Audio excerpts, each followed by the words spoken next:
ওকে, তো আমি এখন দেখাবো কম্পিউটারে প্রোগ্রাম বা সফটওয়্যার নিয়ে কীভাবে কাজ করতে হবে। কম্পিউটার প্রোগ্রাম অথবা কম্পিউটার সফটওয়্যার একই কথা, মানে প্রোগ্রাম যেটা সফটওয়্যারও সেটা। আচ্ছা, কম্পিউটার প্রোগ্রাম কাকে বলে? প্রোগ্রাম বিষয়টা আসলে কি? আচ্ছা, আমি বিষয়টা বুঝিয়ে বলি। প্রোগ্রাম মানে হচ্ছে ইনস্ট্রাকশন সেট, মানে নির্দেশনা। সে কীভাবে কাজ করবে তার নির্দেশনা, এটাকে বলে প্রোগ্রাম। আচ্ছা, আমরা বাস্তবিক ক্ষেত্রে প্রোগ্রামটা বুঝি। মনে করুন আপনি কাউকে কোনো একটা জায়গায় পাঠালেন। সাপোজ আপনি কাউকে আম, মানে কোনো অফিসে পাঠালেন। অফিসে পাঠিয়ে আপনি বললেন কি যে তুমি অমুক অফিসে যাবা, অমুক অমুক অফিস থেকে অমুক লোকের সাথে দেখা করবা, দেখা করে এই কাজটা করবা, এই কাজটা করে ফেরার পথে এটা নিবা, এটা নিয়ে বাসায় আসবা। এটা হচ্ছে আপনার ইনস্ট্রাকশন সেট। সে কখন কি করবে। আবার আপনি বলেন কি যে কাসিম সাহেব যদি তোমাকে এই কথাটা জিজ্ঞেস করে তুমি এই কথাটা বলবা, অমুকে যদি এই কাজটা করতে বলো তুমি এটা এটা করবা, অমুকে যদি তোমার সাথে এভাবে তাকাই তুমি তার সাথে ওভাবে তাকাবা। এগুলো হচ্ছে ইনস্ট্রাকশন, মানে আপনি ইনস্ট্রাকশনগুলো তাকে লিখে দিবেন। আচ্ছা, ঠিক কম্পিউটারেও এই ইনস্ট্রাকশনগুলো এভাবে লিখে দেওয়া যায়। কম্পিউটারে ইনস্ট্রাকশন লেখা হয় কোন কোড দিয়ে? প্রোগ্রামিং কোড দিয়ে। কারণ কম্পিউটার বাংলা ভাষাও বুঝে না, ইংরেজি ভাষাও বোঝে না, হিন্দি ভাষাও বুঝে না, অন্য কোনো ভাষা বোঝে না। কম্পিউটার বুঝে মেশিন ল্যাঙ্গুয়েজ। আমরা যে কম্পিউটারের প্রোগ্রামিং ল্যাঙ্গুয়েজ বলি, ওই প্রোগ্রামিং ল্যাঙ্গুয়েজ দিয়ে লেখলেই কম্পিউটার বুঝে। মানে আপনি কম্পিউটারকে যেটা করতে বলবেন সেটাই কম্পিউটার করবে, মানে প্রোগ্রামিং কোড দিয়ে যদি আপনি আপনি লেখেন। আচ্ছা, তাহলে কম্পিউটার প্রোগ্রাম হচ্ছে মানে এমন কিছু প্রোগ্রাম যেখানে মানে কোনো একটা স্পেসিফিক কাজ কীভাবে করবে তার বিস্তারিত নির্দেশনা দেওয়া আছে। যে আপনি এখানে ক্লিক করলে সে এখানে কি করবে। এই যে সাপোজ এমএস ওয়ার্ড একটা প্রোগ্রাম। যেমন এমএস ওয়ার্ডে আপনি এ চাপলে এ আসবে, বি চাপলে বি আসবে, তারপর এখানে কাট হবে, কপি হবে, আপনি বড় করতে পারবেন, ছোট করতে পারবেন। সকল কাজ আপনি এখানে এখানে করতে পারছেন, কারণ সবগুলো ইনস্ট্রাকশন এখানে দেওয়া আছে যে আপনি কোনটা প্রেস করলে কোনটা কাজ হবে। এই তথ্যগুলো কম্পিউটারকে আগেই দেওয়া হয়েছিল। তো যার ফলে আপনি যেটা করেন সেটাই আসে। এগুলো হচ্ছে এটা হচ্ছে প্রোগ্রাম। তো টিভি এবং কম্পিউটারের মধ্যে পার্থক্য কী? আমরা অন্যান্য যেসব ইলেকট্রনিক ডিভাইস দেখি, যেমন টিভি, রেডিও, তারপরে আরও যত ধরনের ইলেকট্রনিক্স আমরা যন্ত্রপাতি দেখি, সবগুলোর সাথে আমাদের কম্পিউটারের পার্থক্য কী? TV versus computer. টিভি এবং টিভির মতো অন্যান্য সকল যন্ত্র এবং কম্পিউটারের মধ্যে পার্থক্য কী? পার্থক্য খুবই সহজ। টিভি কথা শুনে না, কিন্তু কিন্তু কম্পিউটার কথা শুনে। টিভি কথা শুনে না। কেন টিভি কি কথা শুনে না? আমরা যদি সাউন্ড বড় করতে চাই সাউন্ড বড় হয়, সাউন্ড ছোট করতে বললে সাউন্ড ছোট হয়, চ্যানেল সার্ফ করতে পারি, অনেক কিছু করতে পারি, রাইট? টিভি আমাদের কথা শুনে, বাট লিমিটেড। আমরা যদি টিভিকে বলি মানে সাউন্ড কমাইতে সাউন্ড কমবে, সাউন্ড বাড়াতে বললে সাউন্ড বাড়বে। এই ছোট কয়েকটা কাজ ওকে দিয়ে ইনস্ট্রাকশন দেওয়া যায়, কয়েকটা কাজ ওকে দিয়ে করানো যায়। কিন্তু আমি যদি টিভিকে বলি যে টিভি তুমি গিটার বাজাও, অথবা টিভি তুমি পিয়ানো বাজাও, অথবা টিভি তুমি এই অ্যাকাউন্টিংয়ের কাজটা করে দাও, এই অ্যাকাউন্টিংয়ের এই কাজটা করে দাও, টিভি কি করবে? পারবে না। তো কম্পিউটারের পার্থক্য হচ্ছে কম্পিউটার একটা ইলেকট্রনিক ডিভাইস, এটা একটা যন্ত্র। পার্থক্য হচ্ছে কম্পিউটার আপনার কথা শুনবে। আপনি যদি কম্পিউটারকে বলেন যে অ্যাকাউন্টিংয়ের জটিল অঙ্কটা করে দাও, সে করে দিবে। যদি বলেন যে তুমি গিটার বাজাও, গিটার বাজাবে। যদি বলেন যে তুমি টাইপ করো, টাইপ করবে। মানে কম্পিউটারকে আপনি যেটা বলেন, যে ধরনের কাজ করতে বলেন, সেই ধরনের কাজ করবে। যদি ওকে বলেন যে এই বিশাল ফ্যাক্টরিটা তুমি চালাও, সে চালাবে। ওকে যদি বলেন যে বিমান চালাও, চালাবে। যে ব্যাংকের এই অ্যাকাউন্টেন্ট হিসেবে কাজ করো, ব্যাংকের সব মানে হিসাব নিকেশ রাখো, সে রাখবে। যেটা করতে বলেন সেটাই কম্পিউটার করবে। বাট মানে কম্পিউটার কথা শুনে। তো কম্পিউটারকে বলতে হয় কীভাবে, কী কী করলে কথা শুনবে? যদি আপনি কম্পিউটারকে তার ভাষায় বলতে পারেন, মানে কম্পিউটারের ভাষায়।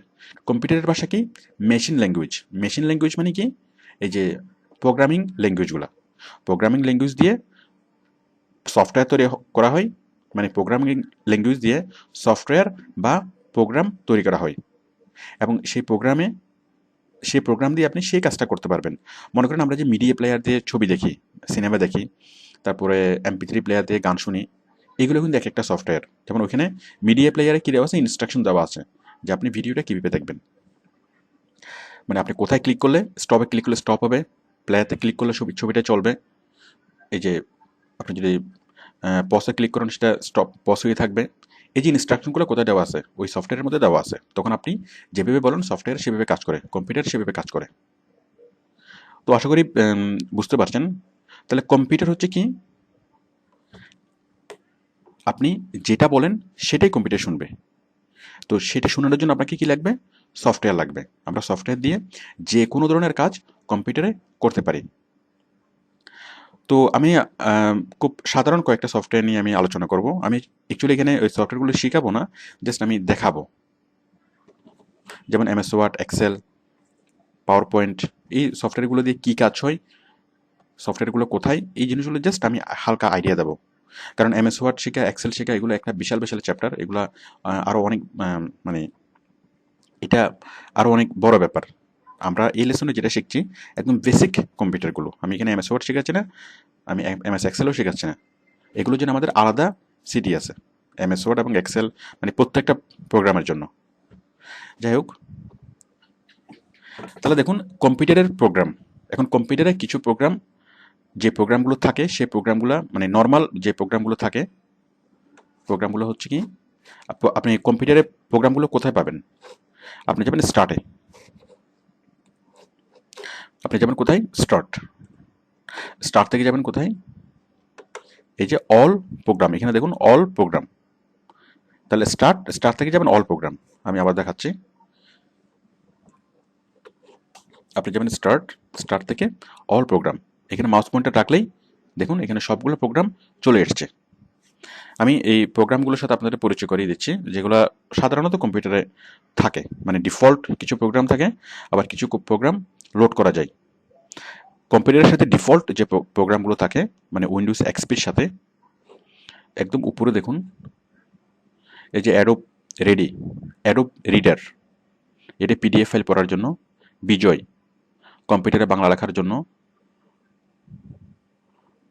ডেস্কটপ গ্যাজেট, তারপর হচ্ছে internet explorer, Mozilla, team viewer. যাক, এগুলো তো আমরা সফটওয়্যারগুলো ইনস্টল করেছি। এখানে দেখুন, মানে এগুলো সবগুলো সফটওয়্যার, এগুলো সবগুলো দিয়ে এক ধরনের কাজ হয়। যেমন উইন্ডোজ ডিভিডি মেকার, এটা দিয়ে এক ধরনের কাজ হয়। টিম ভিউয়ার, এটা দিয়ে এক ধরনের কাজ হয়। মানে আপনি অনেক ধরনের সফটওয়্যার কম্পিউটারে লোড করতে পারবেন, এবং যত ধরনের সফটওয়্যার কম্পিউটারে লোড করবেন, কম্পিউটারে ইনস্টল করবেন, আপনি সবগুলো সফটওয়্যার এই লিস্টে দেখবেন। মানে কোন লিস্টে? স্টার্ট থেকে অল প্রোগ্রাম। এখানে ক্লিক করলে আপনি এই সবগুলো সফটওয়্যার দেখবেন, যতগুলো সফটওয়্যার আপনার কম্পিউটারে ইনস্টল করা আছে। তো দেখুন, এগুলো ইনস্টল করা সফটওয়্যার, এগুলো আলাদাভাবে ইনস্টল করা হয়েছিল। এই যে দেখুন অ্যাক্সেসরিজ, এটা ডিফল্ট সফটওয়্যার, এগুলো ডিফল্ট উইন্ডোজ 7-এর সাথে থাকে। অ্যাক্সেসরিজ, অ্যাক্সেসরিজে দেখেন এই যে ব্লুটুথ ফাইল ট্রান্সফার, আপনি ব্লুটুথ দিয়ে যে কোনো ফাইল ট্রান্সফার করতে পারবেন, যে কোনো মোবাইল অথবা অন্য কোনো পিসিতে। ক্যালকুলেটর, কমান্ড প্রম্পট, তারপর এই যে প্রজেক্টরের connector, math input, notepad, paint, অনেক অনেক কিছু আছে, ওয়ার্ডপ্যাড। আমি এখান থেকে আপনাদের এটা দেখাচ্ছি, এই যে নোটপ্যাড। নোটপ্যাড বিষয়টা কি, আমি এখানে ক্লিক করছি। নোটপ্যাড মানে আপনি ছোটোখাটো কোনো টাইপ করার জন্য, এই যে দেখুন আমি টাইপ করছি, ছোটোখাটো কোনো বিষয় টাইপ করে এখানে আপনি সেভ করে রাখতে পারবেন। এই যে সেভ, ছোটোখাটো কোনো বিষয় টাইপ করে এখানে আপনি সেভ করে রাখতে পারেন। এটা হচ্ছে নোটপ্যাড। মানে এখানে আমরা টুকটাক বিষয়গুলো আমরা টাইপ করতে পারবো। এখানে আমরা কোনো ধরনের টেক্সট ফরম্যাট করতে পারবো না, কোনো এডিট, মানে কোনো রকম কোনো কালার করতে পারবো না, কোনো মানে মানে ছোটোখাটো কোনো তথ্য, ছোটোখাটো কোনো লেখা আমরা যদি চাই আমরা নোটপ্যাডে সেভ করে রাখতে পারবো। মানে এটা এমএস ওয়ার্ডের মতো, এমএস ওয়ার্ডের মধ্যে এখানে টাইপ করা যায়। বাট এমএস ওয়ার্ড আমরা যেভাবে লেখাকে ছোটো করতে পারি, বড় করতে পারি, এডিট করতে পারি, কালার চেঞ্জ করতে পারি, অনেক কিছু করতে পারি, আমরা এখানে কোনো কিছু পারি না। আমরা জাস্ট লেখাগুলোকে এখানে সেভ করে রাখতে পারি, এখানে কোনো ফন্ট চেঞ্জ করতে পারি না, কোনো কিছু করতে পারি না। ওকে, আমি এটা কেটে দিচ্ছি। তো নোটপ্যাডে আপনি কী করবেন? সাপোজ আপনি নোটপ্যাডে কোনো কিছু লেখলেন, লেখার পরে এটা সেভ করবেন। সেভ কীভাবে করবেন? ফাইল থেকে সেভ হওয়ার সময় আপনার কী চাচ্ছে? ফাইল নেম চাচ্ছে। এই ফাইল নেম, দেখুন ফাইল নেম, আপনি ফাইল নেমে কী দিলেন? সাপোজ আপনি একটা ফাইল দিলেন,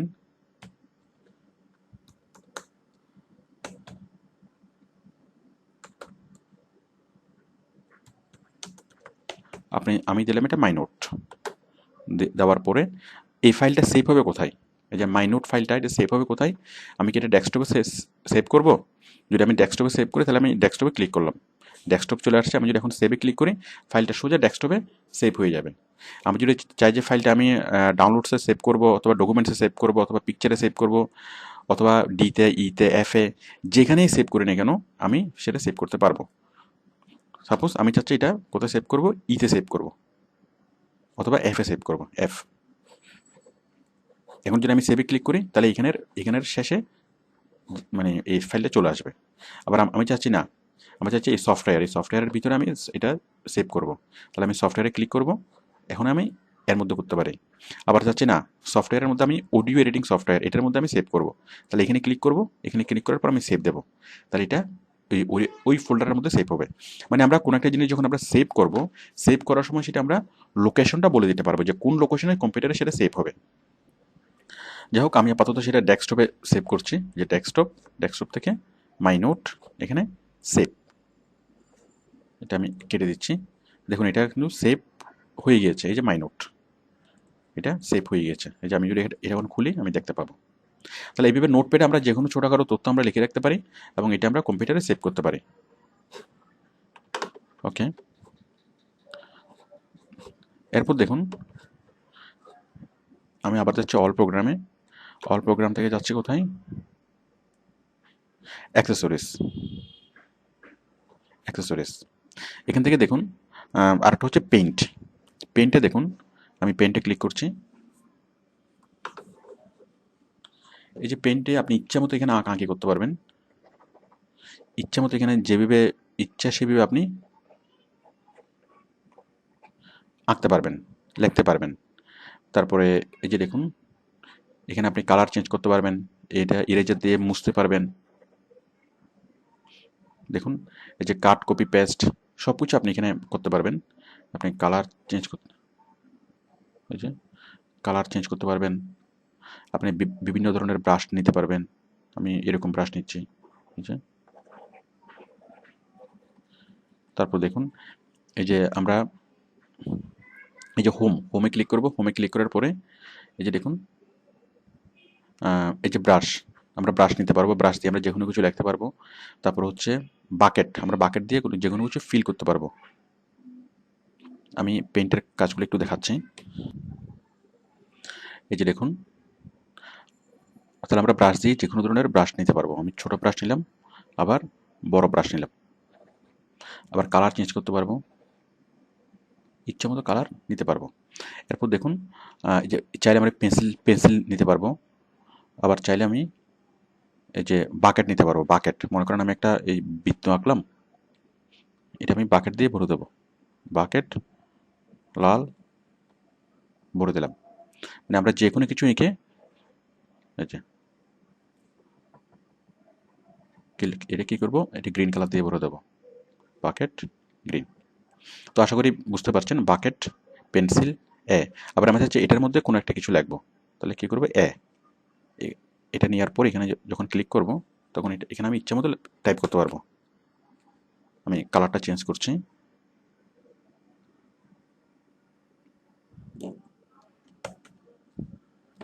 না কালার এখনো চেঞ্জ হয়নি, আমি সাদা কালার নিচ্ছি। এই যে, তো আশা করি বুঝতে পারছেন আমরা এইভাবে যে কোনো অবজেক্টের উপর আমরা এইভাবে লিখতে পারবো।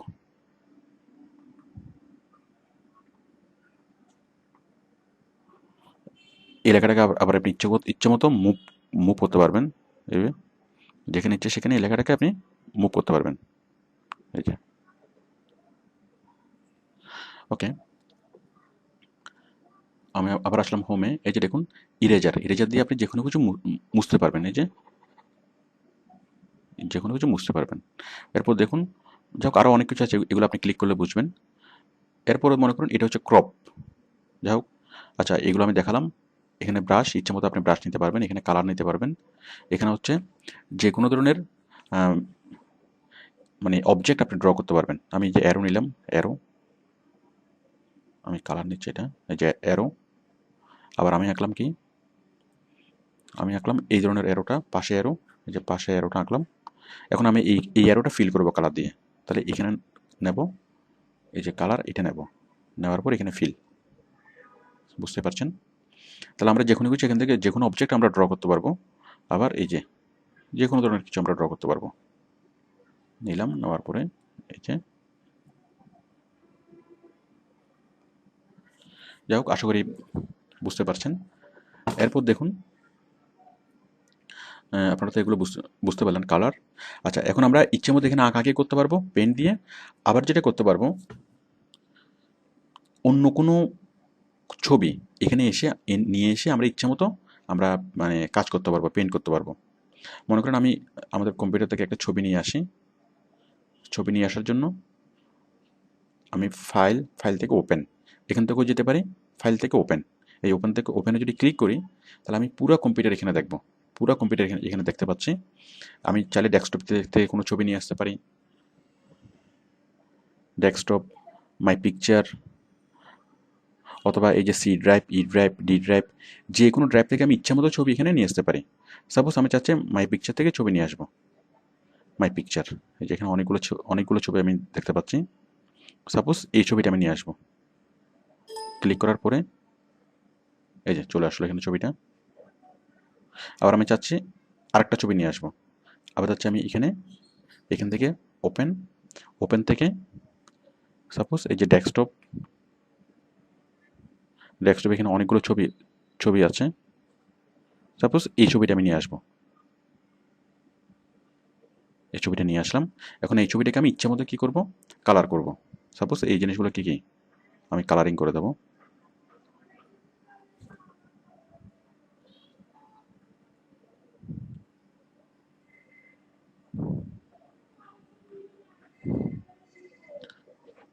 তো এরপর মনে করেন আপনি, আচ্ছা যাই হোক, আপনি ইচ্ছে মতো কালার করতে পারবেন, ইচ্ছে মতো আঁকাআঁকি করতে পারবেন, যেটা হচ্ছে আপনি সেটাই করতে পারবেন।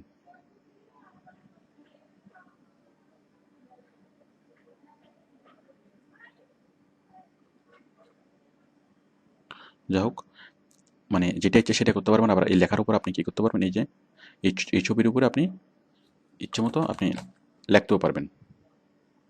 যেভাবে ইচ্ছে সেভাবে আপনি লিখতেও পারবেন। তো বুঝতেই পারছেন। এরপর আপনি এই লেখাটাকে, যেটা লেখছেন এই লেখাটাকে আপনি ফন্ট চেঞ্জ করতে পারেন, ছোট বড় করতে পারেন। ঠিক এমএস ওয়ার্ডে আমরা যেভাবে করি অনেক কিছু আপনি এখানে করতে পারেন। এই যে আমি এখানে ফন্ট টানা হাতের করলাম, টানা হাতের হয়ে গেল। এখানে আপনি ইয়াটা বড় করবেন, এই যে লেখাটা বড় হয়ে গেল। মানে যে কোনো ছবির উপরে যদি আপনি লিখতে চান, ছবির উপর লিখতে চাইলে আপনি এখানে ছবির উপর লিখতে পারবেন। মনে করেন আমরা সালমান খানের ছবির উপরে সালমান খান নাম লিখবো। আমাদের এখান থেকে ওপেন, থেকে পিকচার, সাপোজ এই সালমান খান। এখন আমি সালমান খানের ছবির উপর কি লিখবো, সালমান খানের নাম লিখবো। তো দেখুন, আমি এই যে জাস্ট এতে ক্লিক করলাম, এতে ক্লিক করার পরে এখানে ক্লিক করলাম। ক্লিক করার পরে এখানে আমি সাইজটা ছোট করি।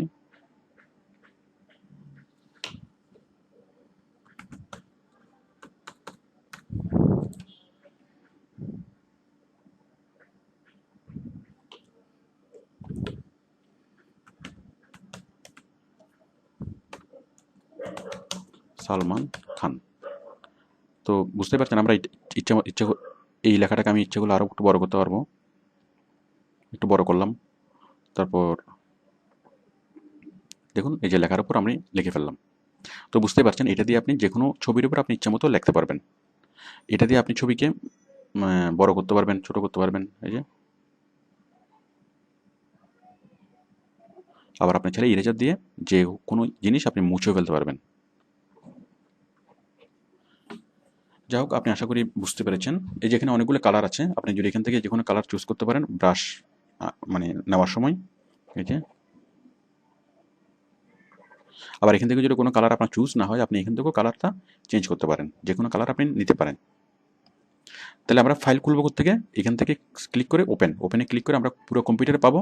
এই পুরো কম্পিউটারের ডেস্কটপ থেকে শুরু করে মাই ডকুমেন্টস থেকে শুরু করে সি ড্রাইভ, ই ড্রাইভ, যত জায়গায় আপনার ছবি আছে, যে কোনো ছবি আপনি পেন্টে নিয়ে এসে আপনি ইচ্ছা মতো সেগুলোকে এডিট করতে পারেন। এটাও করতে পারেন, আবার আপনি নিজের মতো করে আপনি ছবি আঁকতে পারেন। এই যে আমি এখানে গেলাম, এখান থেকে গেলাম, এখান থেকে গেলাম নিউ, তাহলে আমার নতুন একটা পৃষ্ঠা চলে আসবে। আমি এখানে এটা সেভ করবে কিনা আমাকে জিজ্ঞেস করছে, আমি দিলাম ডোন্ট সেভ। তাহলে আমরা এইভাবে অন্য কোনো ছবিকে আমরা এডিটিং করতে পারবো, আবার নতুন কোনো ছবিও আমরা তৈরি করতে পারবো। মনে করেন আপনি এখানে আসলেন, নতুন একটা আপনি ছবি আঁকছেন,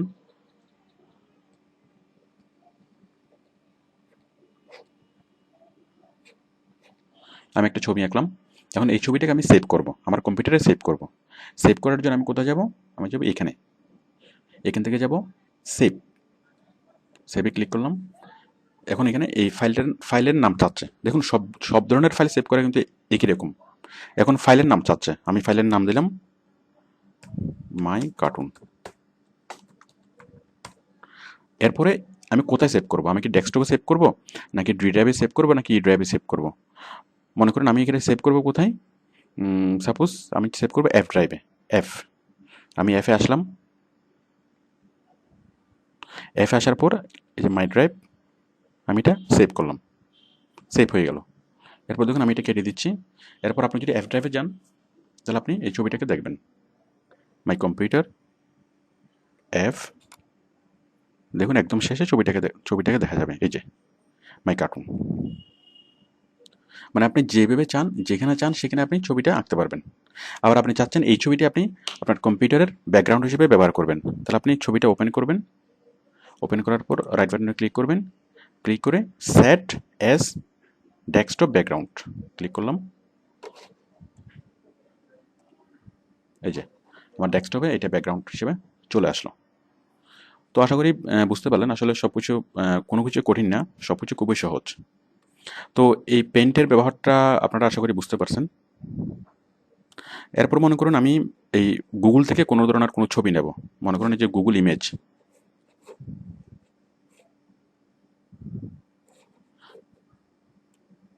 মনে করেন আমি এই গুগল থেকে এই কিবোর্ডের ছবিটা আমি কি করব? আপনারা গুগল ইমেজ নিশ্চয়ই আপনারা ইউজ করতে পারেন। সাপোজ আমি একটা কিবোর্ডের একটা ছবি নেব, তাহলে আমি গুগল ইমেজে গেলাম। এই যে গুগল থেকে ইমেজ, ইমেজ থেকে আমি লিখলাম কিবোর্ড। এখানে কিবোর্ডের অনেকগুলো ছবি আসলো। সাপোজ আমি এই ছবিগুলো কি করলাম, এখান থেকে একটা মানে ছবি নিলাম।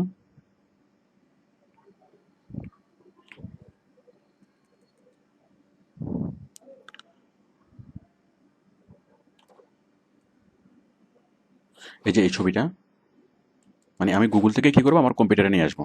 তাহলে আমি কি করলাম, এটা রাইট বাটনে ক্লিক করলাম, ক্লিক করে মানে মাউসের রাইট বাটনে ক্লিক করলাম, ক্লিক করে কপি ইমেজে ক্লিক করলাম।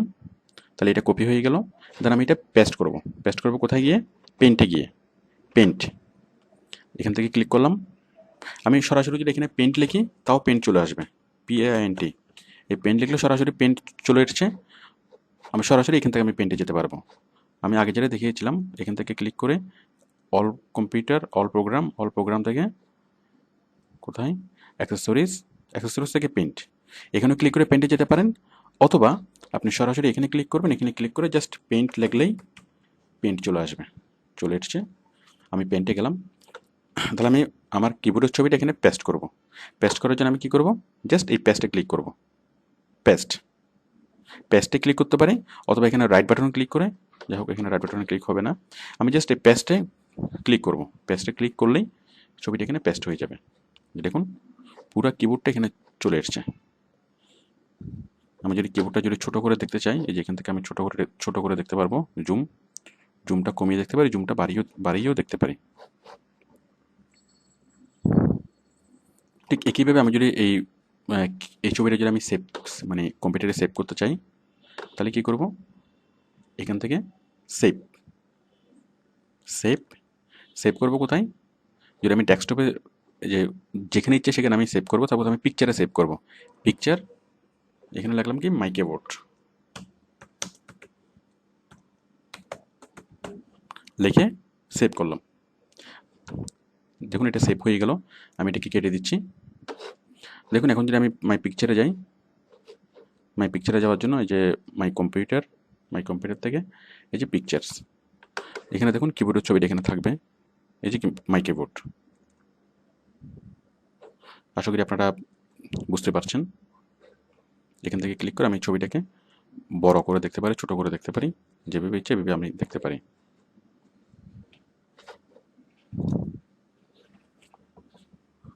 এরপর আমি যদি চাই এই ছবিটাকে কি করব, মানে মানে কিবোর্ডের ছবিটাকে এডিট করব, তাহলে আমি এডিটও করতে পারবো। মানে ইচ্ছে মতো আমি এই ছবিটাকে আগে করব। তাহলে আমি ছবিটা খুললাম, খোলার পর এই যে এখানে যাব আমি, এই যে এই ছবিটাকে আমি খুললাম, ওপেন। আচ্ছা, মানে এই কিবোর্ডের ছবিটাকে আমি আঁকাআঁকি করব। আঁকাআঁকি করার জন্য কি করব, আমি এই ছবিটা আমি পেইন্ট ফরম্যাটে যাব। আমি এখান থেকে গেলাম স্টার্ট থেকে পেইন্টে গিয়ে আমি কিবোর্ডটাকে ওপেন করব কোত্থেকে, মেনু থেকে ওপেন। তাহলে যে কোনো একটা ফাইলকে আমরা এভাবে ওপেন করে আমরা কি আমাদের কম্পিউটার যেখানে আছে সেই লোকেশন থেকে আমি এই ফাইলটা খুঁজে নেব। এটা কোন লোকেশনও আছে, পিকচার লোকেশনও আছে। পিকচার লোকেশন আমি ডাবল ক্লিক করলাম, এই যে চলে আসলো এখান থেকে, এই যে কিবোর্ড। তাহলে দেখুন এই কিবোর্ডটা চলে আসলো। এখন আমি কিবোর্ড ইচ্ছে মতো আমি আঁকাআঁকি করব। কীভাবে করব, তারপর যেখানে ইউ আছে এখানে ইউটা না লিখে ইউর বদলে আমি কি লিখবো, আমি ইউটা এখান থেকে মুছে দিলাম। সাপোজ আমি এখানে ব্ল্যাক কালার করে দিলাম এই ইউটাতে।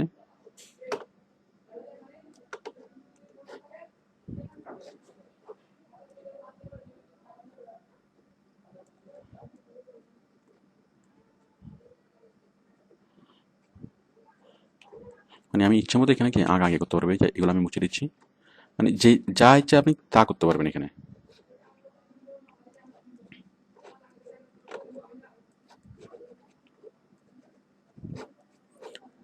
আচ্ছা, এখন আমি যদি চাই যে এই কিবোর্ড থেকে আমি এইচটা নিয়ে নেবো, এইচটা তুলে নেওয়ার জন্য আমি কি করব, এই যে সিলেক্ট, দেখুন মানে কোনো একটা ইমেজের কোনো একটা অংশ যদি আমি তুলে নিতে চাই, কেটে নিতে চাই, তাহলে এই যে সিলেক্টে ক্লিক করব।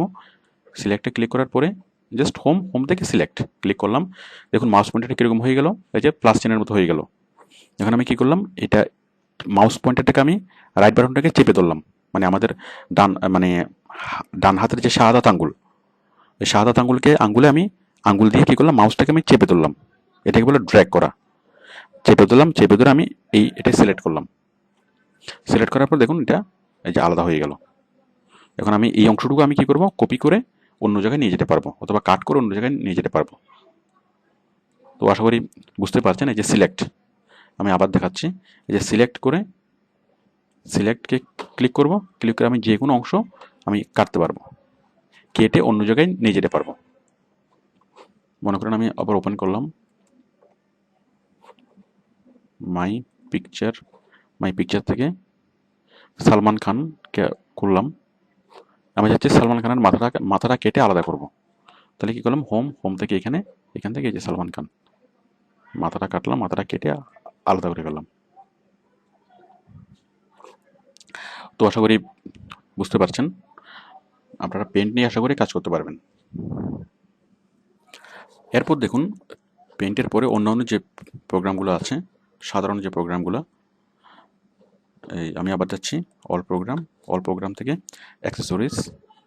অ্যাক্সেসরিজ থেকে এই যে নোটপ্যাড, পেইন্ট দেখালাম, এই যে রান, এগুলোর কাজ আপনি নিজে ক্লিক করে আপনি আপনি মানে দেখে নেবেন। এগুলো এখন আমি বলার প্রয়োজন মনে করছি না। আপনি যে একটু ক্লিক করলেই এগুলা সবগুলো প্রোগ্রামে যদি আপনি করলে আপনি বুঝতে পারবেন যে এটা দিয়ে কী কাজ হয়, কীভাবে কাজ হয়। আসলে খুব সহজ বিষয়। এই যে রান দিয়ে কী কাজ হয়, তারপর স্পিনিং টুল দিয়ে কী কাজ হয়, সাউন্ড রেকর্ডার, এটা তো বুঝতেই পারছেন আপনি। এটা সাউন্ড রেকর্ড করার জন্য আমরা মোবাইলে যেরকম সাউন্ড রেকর্ড করি, ঠিক কম্পিউটারে আপনি এটা দিয়ে সাউন্ড রেকর্ড করতে পারবেন, আনলিমিটেড সাউন্ড রেকর্ডিং। যাক, এটা আমি ক্লিক করছি না, আশা করি এটা আপনারা এমনিতেই বুঝবেন। স্টিকি নোটস, এটা আমি দেখিয়েছি। যে স্টিকি নোটসে ক্লিক করলে এই যে আমার এখানে ইয়াতে আসবে একটা, এই আমরা ইচ্ছা মতো এখানে লিখতে পারবো। আবার যদি আরেকটা লিখি, এই যে এখানে আমরা ইচ্ছা মতো লিখতে পারবো।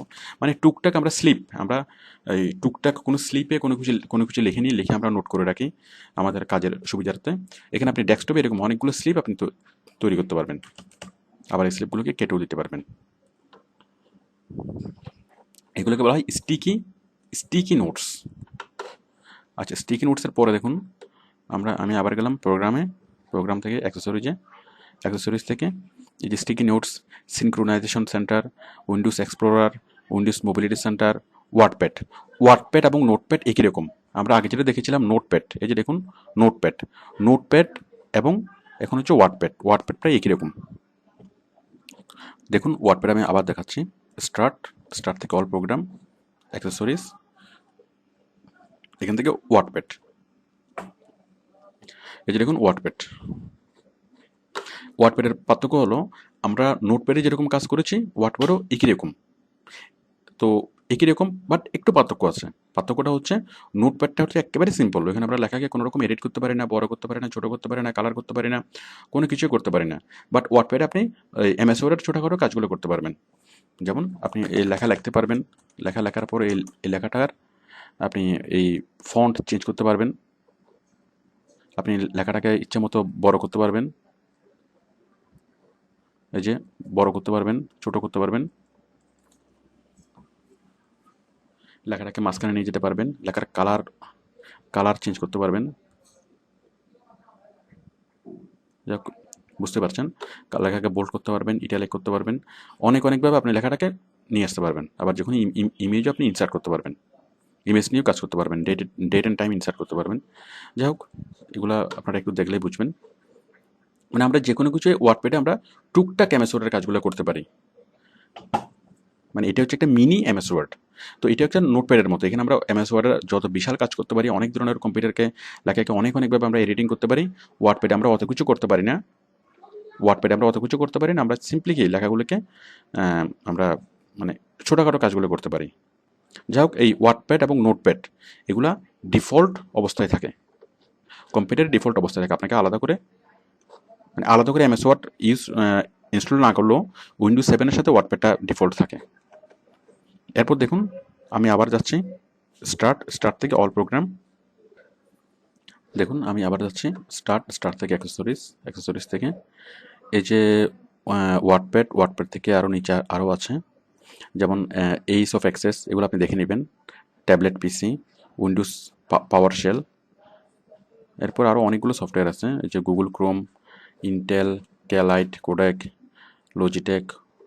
মানে আপনি যত ধরনের সফটওয়্যার আপনি লোড করবেন কম্পিউটারে, সবগুলো সফটওয়্যার আপনি এখানে দেখবেন। এই যে নিরো, ওডেক্স, পেন ট্যাবলেট, কিউবি, ওয়াইম্যাক্স, এই যে সব ধরনের সফটওয়্যার আপনি এখানে দেখবেন। তাহলে আমরা এই সফটওয়্যারগুলো কোত্থেকে পেলাম? আমরা সফটওয়্যারগুলো এখান থেকে ক্লিক করে দেন মাই অল প্রোগ্রামে ক্লিক করে আমরা এই লিস্টে সবগুলো সফটওয়্যার আমরা দেখব। আচ্ছা, এখন এই লিস্টে তো সবগুলো সফটওয়্যার আপনি দেখবেন। এখন আপনার হুট করে আপনার লাগছে পেইন্ট, অথবা আপনার লাগছে এমএস ওয়ার্ড, তাহলে আপনি খুব সহজে এখান থেকে পাবেন। এই যে স্টার্টে ক্লিক করবেন, ক্লিক করে আপনি কী করবেন, সার্চ বক্স, এখানে আপনি লিখলেন পেইন্ট। পেইন্ট লেখার পরও সোজা পেইন্ট চলে আসলো, আপনি পেইন্টে ক্লিক করে খুলতে পারবেন। আপনার লাগছে নোটপ্যাড, আপনি এখানে লিখবেন নোটপ্যাড, সরাসরি নোটপ্যাড চলে আসলো। আপনার লাগলো কি এই ওয়ার্ডপ্যাড, সরাসরি এখানে ওয়ার্ডপ্যাড চলে আসলো।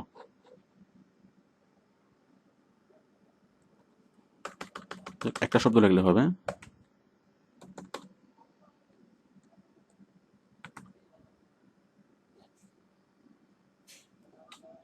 দেখুন ওয়ার্ডপ্যাড।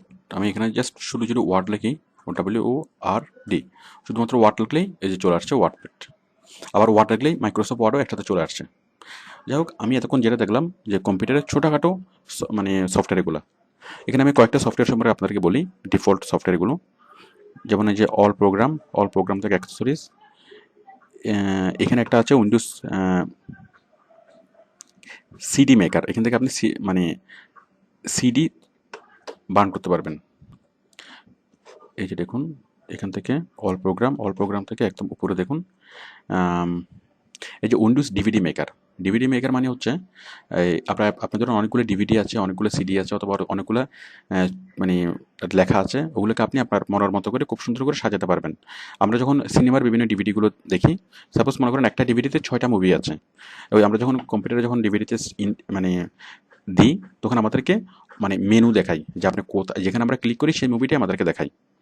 তো আপনি ওইরকম সাব মেনু দিয়ে আপনি ডিভিডি তৈরি করতে পারবেন খুব গ্রাফিক্যাল ইন্টারফেস দিয়ে, খুব সিম্পলি। এই যে উইন্ডোজ ডিভিডি মেকার।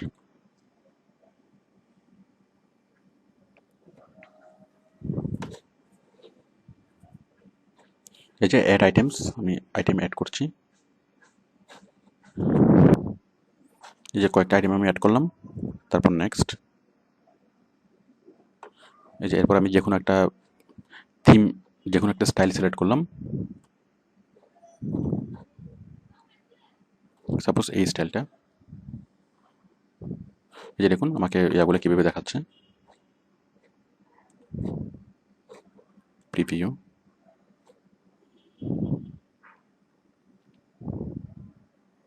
মানে আমি কয়েকটা ছবি এবং কয়েকটা ভিডিও আমি এখানে সেট করেছিলাম। সেট করার পরে দেখুন এই যে আমাকে দেখাচ্ছে। আমি যখন প্লে করি, প্লে করলে আমাকে এই জিনিসগুলো দেখাবে, মানে কোনটার পর কোনটা প্লে করবো, আমি কি এটা প্লে করবো নাকি এটা প্লে করবো। মানে ওই আপনি অনেকগুলা ফাইল যখন মানে ডিসপ্লে করবেন আপনি, তখন এইভাবে আপনি কাজগুলো করতে পারবেন। মানে সিডিটা ইনসার্ট করলে মেনু কার আসবে, সেই যে মেনুতে ক্লিক করবে, আপনি এগুলো ছবি, অডিও, ভিডিও সবগুলো আপনি খুব সুন্দরভাবে সাজাতে পারবেন। এটা উইন্ডোজ এক্সপিতে আছে উইন্ডোজ মুভি মেকার নামে, এক্সপিতে আছে মুভি মেকার, আর উইন্ডোজ 7-এ আছে ডিভিডি, মানে ডিভিডি মেকার। এই যে উইন্ডোজ ডিভিডি মেকার। যাক, এগুলো খুব ইম্পর্টেন্ট বিষয় না, বাট আপনি এগুলো করতে পারবেন। আমি এটা ক্যান্সেল করছি।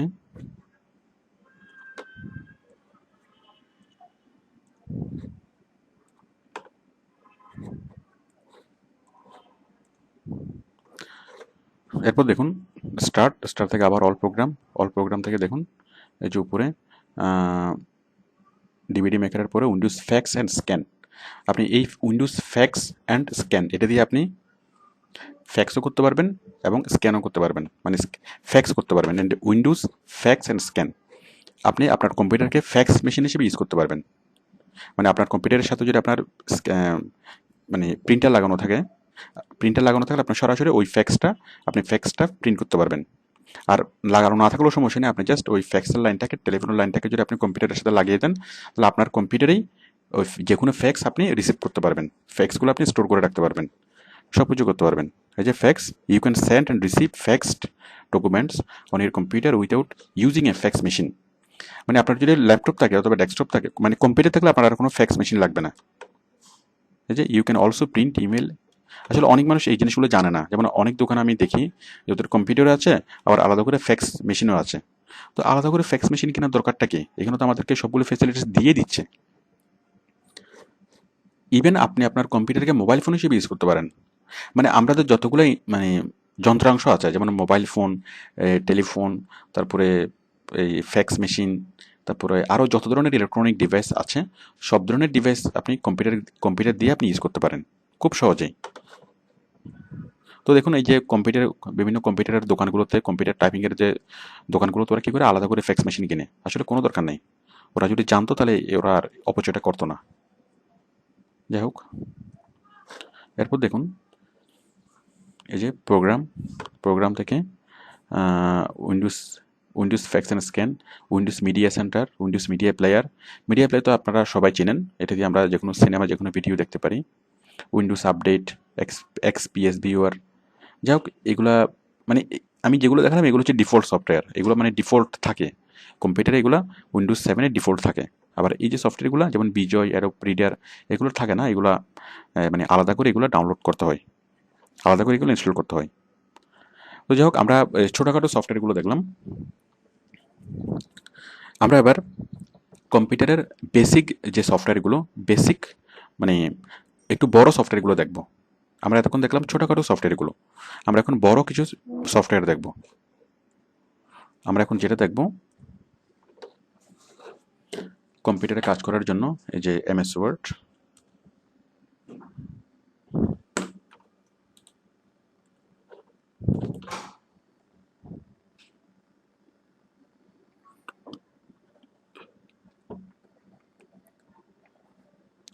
এমএস এক্সেল,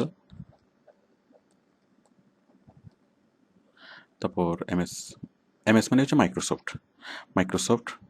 আচ্ছা, আমি কিন্তু পুরোটাই লিখি। আমরা দেখব মাইক্রোসফট ওয়ার্ড, মাইক্রোসফট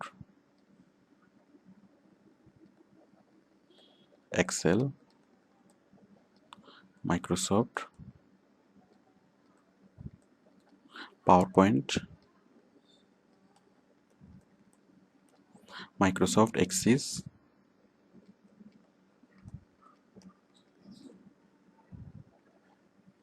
আমরা এই প্রোগ্রামগুলো দেখব।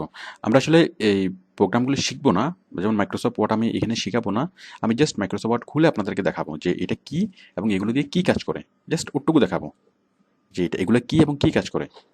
তো দেখুন এই যে এগুলোকে বলা কি office management software, office management software. তো office management software, Microsoft Word, Microsoft Excel, Microsoft PowerPoint, Microsoft Access, এছাড়া আরও অনেকগুলো আছে। তো দেখুন অফিস ম্যানেজমেন্ট সফটওয়্যারগুলো কী করতে হয়, এগুলো আলাদাভাবে লোড করতে হয়। এগুলোর জন্য আলাদা সিডি পাওয়া যায়, আপনি বাজারে কম্পিউটারের দোকানে আলাদা আপনি সিডি পাবেন। আপনি অফিস প্রোগ্রাম সিডি বলে দিয়ে দেবে যে অফিস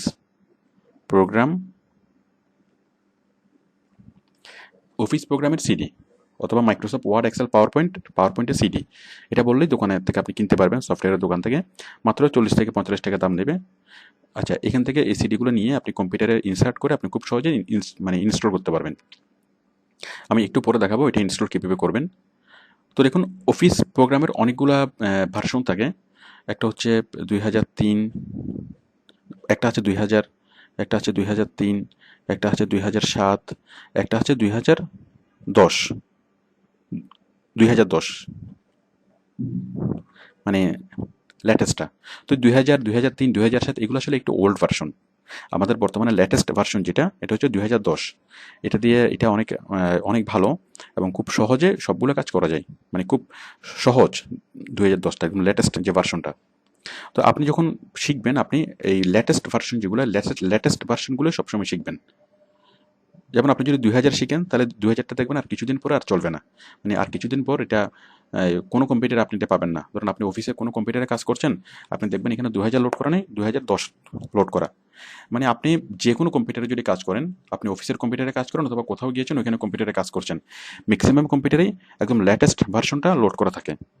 তো সুতরাং আপনি যদি শিখেন, আপনার একদম লেটেস্ট ভার্সনটাই শিখা দরকার, যে অফিস 2010, এটাকে সংক্ষেপে বলে কি অফিস 2010। তাহলে আপনি অফিস 2010-এর একটা সিডি নেবেন দোকান থেকে, সিডি নিয়ে আপনি কম্পিউটারে লোড করবেন। আর তাছাড়া আপনি যেখানে যাবেন না কেন, আপনি এই অফিস 2010-এর ইয়াগুলো পাবেন। আর অফিস 2010-এর মধ্যে কী কী আছে, কী কী প্রোগ্রাম আছে? Microsoft Word, Microsoft Excel, Microsoft PowerPoint, Microsoft Access. যেমন মাইক্রোসফট ওয়ার্ড দিয়ে সাধারণ লেখালেখির কাজ করা হয়, যেমন অ্যাপ্লিকেশন লেখা, টাইপ করা, এই কাজগুলো করা হয়। মাইক্রোসফট এক্সেল দিয়ে হিসাব নিকেশের কাজ করা হয়, যেমন স্যালারি শিট তৈরি, ব্যালেন্স শিট তৈরি, এই হিসাব নিকেশের কাজগুলো করা হয়। এরপর হচ্ছে মাইক্রোসফট পাওয়ার পয়েন্ট দিয়ে করা হয় স্লাইড তৈরি, যেমন হচ্ছে বিভিন্ন প্রেজেন্টেশনে, বিভিন্ন মিটিংয়ে আমরা যে প্রজেক্টরে বড় বড় বিভিন্ন জিনিস ওরা উপস্থাপন করে, বক্তব্য উপস্থাপন করার জন্য আমরা প্রজেক্টরে যে জিনিসগুলো দেখি ওগুলোকে বলা হয় স্লাইড। ওই স্লাইডগুলো কীভাবে উপস্থাপন করা হয়। তারপর হচ্ছে মাইক্রোসফট এক্সিস, অনেক বড় কোনো সফটওয়্যার, ধরুন একটা ব্যাংকের বিশাল হিসাব, অনেক ওদের লাখ লাখ ক্লায়েন্ট, এই লাখ লাখ ক্লায়েন্টের হিসাব কীভাবে রাখে? এই এক্সিস সফটওয়্যার দিয়ে, মাইক্রোসফট এক্সিস। বিশাল আকারের হিসাব রাখা যায়। এক্সেল দিয়ে মোটামুটি ছোটাখাটো হিসাব রাখা যায়, বাট অনেক বড় হিসাবের যখন প্রয়োজন হয়, তখন প্রয়োজন কি ডাটাবেস ম্যানেজমেন্ট সফটওয়্যারের। মাইক্রোসফট এক্সিস হলো একটা অনেক বিশাল ডাটা নিয়ে কাজ করে। যেমন শুধু মাত্র মাইক্রোসফট এক্সিস দিয়েই পুরো একটা ব্যাংকের সবগুলো হিসাব নিকাশ খুব সহজেই রাখা যাবে। তো আসুন আমরা দেখি যে অফিস প্রোগ্রামগুলো কোথায়। আমরা এই মাইক্রোসফট অফিস প্রোগ্রামগুলো পাবো কোথায়? স্টার্ট থেকে অল প্রোগ্রাম, আমি আবার দেখাচ্ছি। স্টার্ট থেকে অল প্রোগ্রাম থেকে এই যে মাইক্রোসফট অফিস, দেখুন এখানে ক্লিক করলে আমি সবগুলা পাচ্ছি। অফিসের মধ্যে যেগুলো আছে, এই যে দেখুন Microsoft Word 2010, Microsoft Excel, Microsoft Access. Word দিয়ে কী করা হয়? সাধারণ লেখালেখির কাজ করা হয়। আচ্ছা, আমি উপর থেকে আসি। মাইক্রোসফট এক্সিস দিয়ে কী করা হয়? অনেক বড় আকারের হিসাব নিকাশ করা হয়, যেমন ব্যাংকের অথবা কোনো একটা দেশের সকল মানুষের। আচ্ছা, তারপর হচ্ছে মাইক্রোসফট এক্সেল, ছোটোখাটো হিসাবের কাজগুলো করা হয়, যেমন স্যালারি শিট, তারপর এই তারপর মানে বিভিন্ন বিল, বিভিন্ন ভাউচার, এগুলো এখানে এক্সেলে তৈরি করা হয়। মাইক্রোসফট ইনফো পাথ ডিজাইনার, এগুলো ইম্পর্টেন্ট বিষয় না। এরপর হচ্ছে মাইক্রোসফট আউটলুক, এটা দিয়ে ইমেল করা হয়, বাট এটা এখন আর ইউজ হয় না। এখন সবাই আমরা তো জিমেল অথবা ইয়াহু দিয়ে আমরা মেল করি। আগে এই যে মাইক্রোসফট আউটলুক দিয়ে ইমেল করতে হতো, ইমেল করা যেত, এখনও করা যায়, বাট এটা মানুষ আর এখন আর ইউজ করে না। মাইক্রোসফট পাওয়ার পয়েন্ট, যেটা বলেছিলাম যে স্লাইড তৈরি করে ওগুলোকে প্রেজেন্ট করা যায়। তারপর হচ্ছে যাই হোক, এখন আমি এই মেন যে প্রোগ্রামগুলো এগুলো আমি দেখাচ্ছি। সাপোজ মাইক্রোসফট ওয়ার্ড, দেখুন মাইক্রোসফট ওয়ার্ড আমি এখানে ক্লিক করলাম, আমি মাইক্রোসফট ওয়ার্ডে চলে যাচ্ছি। মাইক্রোসফট ওয়ার্ড ওপেন হচ্ছে, ওপেন হলো। এখন দেখুন আমি এখানে ইচ্ছা মতো টাইপ করতে পারবো।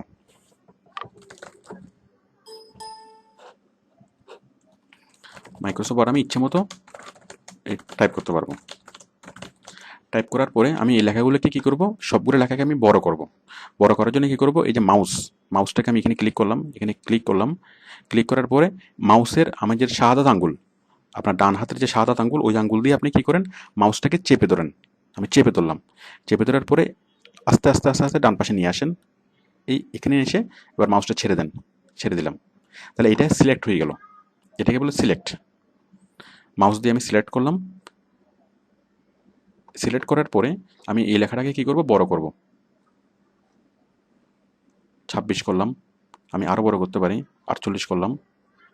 তাহলে আমরা লেখাটাকে বড় করতে পারি, আবার লেখাটাকে ছোট করতে পারি, আবার লেখাটাকে ফন্ট চেঞ্জ করতে পারি। ফন্ট এটা আছে, আবার কি মানে যে কোনো ধরনের ফন্ট আমি এখানে দিতে পারি।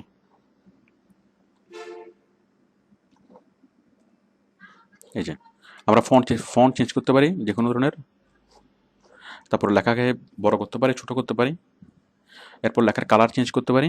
এই যে কালার আমি চাইলাম এই কালারটা দিয়ে দেবো, এই কালার চলে এসছে। আবার আমি যদি চাই আর একটা কালার দেবো, মানে যে কালার চাই সেই কালারে হয়ে যাবে।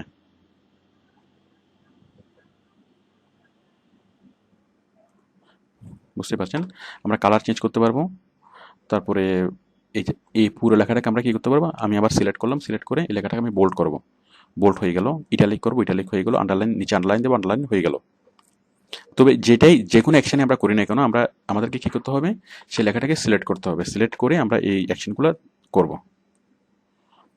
তাহলে আমরা যে কোনো লেখা,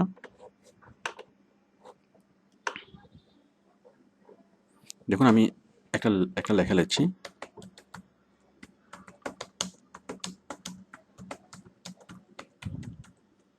এই লেখাটাকে লিখলাম, Bangladesh is a small country.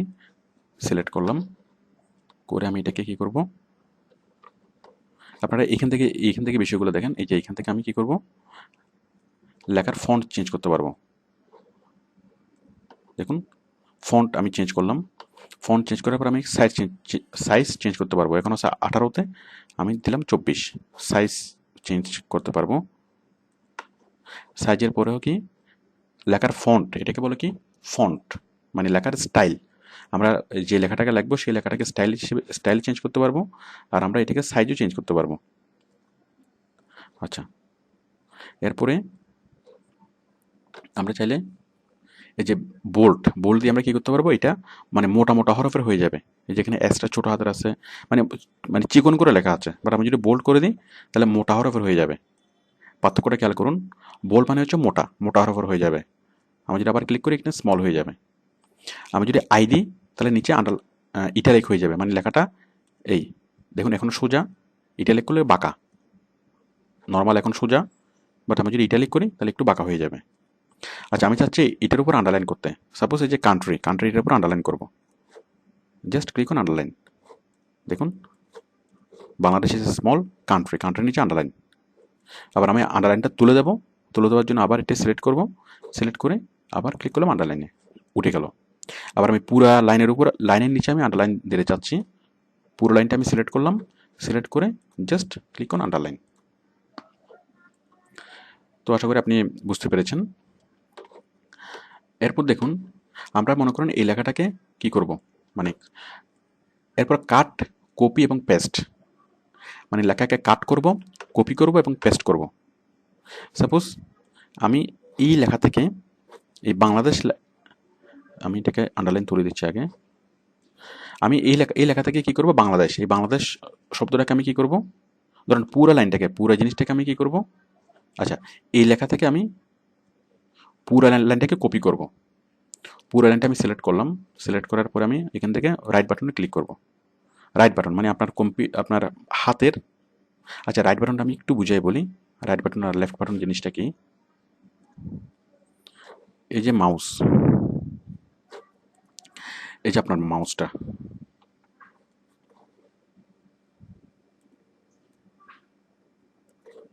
আপনার মাউসের এটা হচ্ছে আপনার ডান হাতের মধ্যমা, ইন্ডেক্স ফিঙ্গার আমরা যেটাকে বলি, শাহাদাত আঙ্গুল। এই শাহাদাত আঙ্গুল দিয়ে এখানে যদি ক্লিক করেন এটাকে বলবে ক্লিক। এখানে ক্লিক করলে এটাকে কি বলবে, এই যে আমি ডান হাতের আঙ্গুল দিয়ে এখানে একবার প্রেস করছি, এটাকে বলে ক্লিক, ক্লিক।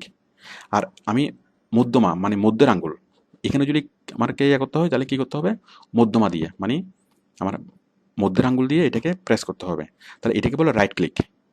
এটাকে বলা হয় ক্লিক, এটাকে বলা হয় রাইট ক্লিক। এটা কিন্তু লেফট ক্লিক বলো না। আমরা নর্মালি ক্লিক করতে যদি আপনাকে বলে আপনি জাস্ট এখানে একবার প্রেস করবেন, এটা হচ্ছে ক্লিক। আর যদি আপনাকে রাইট বাটনে ক্লিক করতে বলে তাহলে আপনি এখানে প্রেস করবেন, এখানে চাপ দিবেন।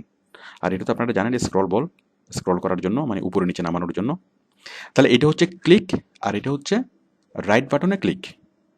আমরা সাধারণ কাজগুলো করব এটা দিয়ে, এখানে ক্লিক করে কমান্ড প্রয়োগ করব।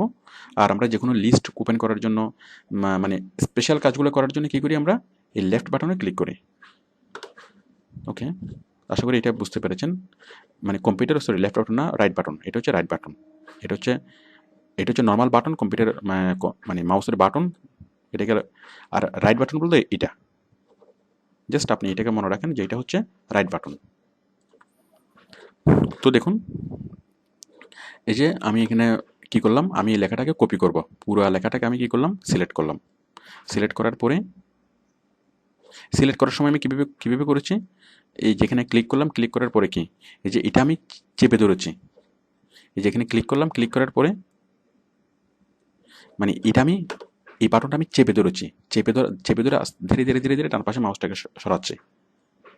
এই যে এখানে চেপে ধরলাম সাদা আঙ্গুল দিয়ে, চেপে ধরে ধীরে ধীরে ধীরে ধীরে এখানে সরাচ্ছি। তাহলে এটা সিলেক্ট হয়ে গেল। এখন আমি এই লেখাটাকে কপি করব, কপি। তাহলে এখানে জাস্ট আমি এখানে রাইট বাটনে ক্লিক করলাম, রাইট বাটনে ক্লিক করলাম, আশা করি বুঝতে পেরেছেন। ক্লিক করার পরে আমি করলাম কপি, কপি। এটা কপি হয়ে গেল। এখন এই যে পয়েন্টারটা, এই যে যেটা পিট করছে এটাকে বলে কার্সার। আমরা কার্সারটাকে দেখতে পাচ্ছি, কার্সারটাকে আমি একটু নিচে নিয়ে আসি। এখন এই জায়গাতে কি হবে, হুবহু এরকম আরেকটা মানে বাংলাদেশ ইজ স্মল কান্ট্রি আরেকবার লেখা হবে। এটার জন্য আমি কার্সারটাকে এখানে আনলাম, এখানে এনে কী করলাম, রাইট বাটনে ক্লিক করলাম, রাইট বাটনে ক্লিক করে পেস্ট, রাইট বাটনে ক্লিক,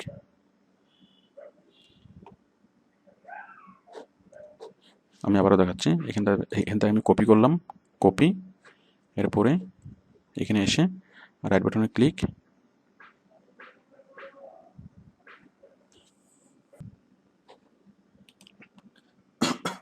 দেখুন রাইট বাটনে ক্লিক করার পরে এই যে দেখুন উপরে আসছে এই যে পেস্ট। এখানে পেস্টে থাকবে, পেস্টে ক্লিক করলেই, আবার পেস্ট কীভাবে করবেন সেটাও আপনাকে দেখাচ্ছে। যাই হোক এটা আপনার এখানে নাও আসতে পারে। পেস্টে ক্লিক করার পর এখানে নর্মাল পেস্ট হয়ে গেল। আবার এখানে আরেকবার পেস্ট করবেন এই লেখাটা, আবার রাইট বাটনে ক্লিক, আবার এই পেস্ট, দেখুন এই পেস্টের উপরে ক্লিক করবেন, আরেকটা হয়ে গেল। আরেকটা করতে চান আবার এখানে ক্লিক করবেন, আবার এই পেস্টের মধ্যে ক্লিক, আরেকটা হয়ে গেল। বুঝতেই পারছেন। তাহলে আপনি কপি মানে কি, যে আমি পুরা, আচ্ছা এবার আপনি শুধু বাংলাদেশ লেখাটাকে কপি করবেন। তাহলে কি করবেন, এই বাংলাদেশ লেখাটাকে আপনি সিলেক্ট করবেন। সিলেক্ট করার পর এখানে রাইট বাটনে ক্লিক করবেন, ক্লিক করার পরে কপি। তাহলে দেখুন কপি করলে এটা আমাদের থাকছে, এটা কোনো চেঞ্জ হচ্ছে না। এরপর আমি শুধু বাংলাদেশ লেখাটাকে কী করবো, নিচে পেস্ট করব, পেস্ট। তাহলে শুধু বাংলাদেশ পেস্ট। এখন আমি করব কান্ট্রি লেখাটাকে, এটাকে কপি করলাম, জাস্ট কপি করে এখানে পেস্ট।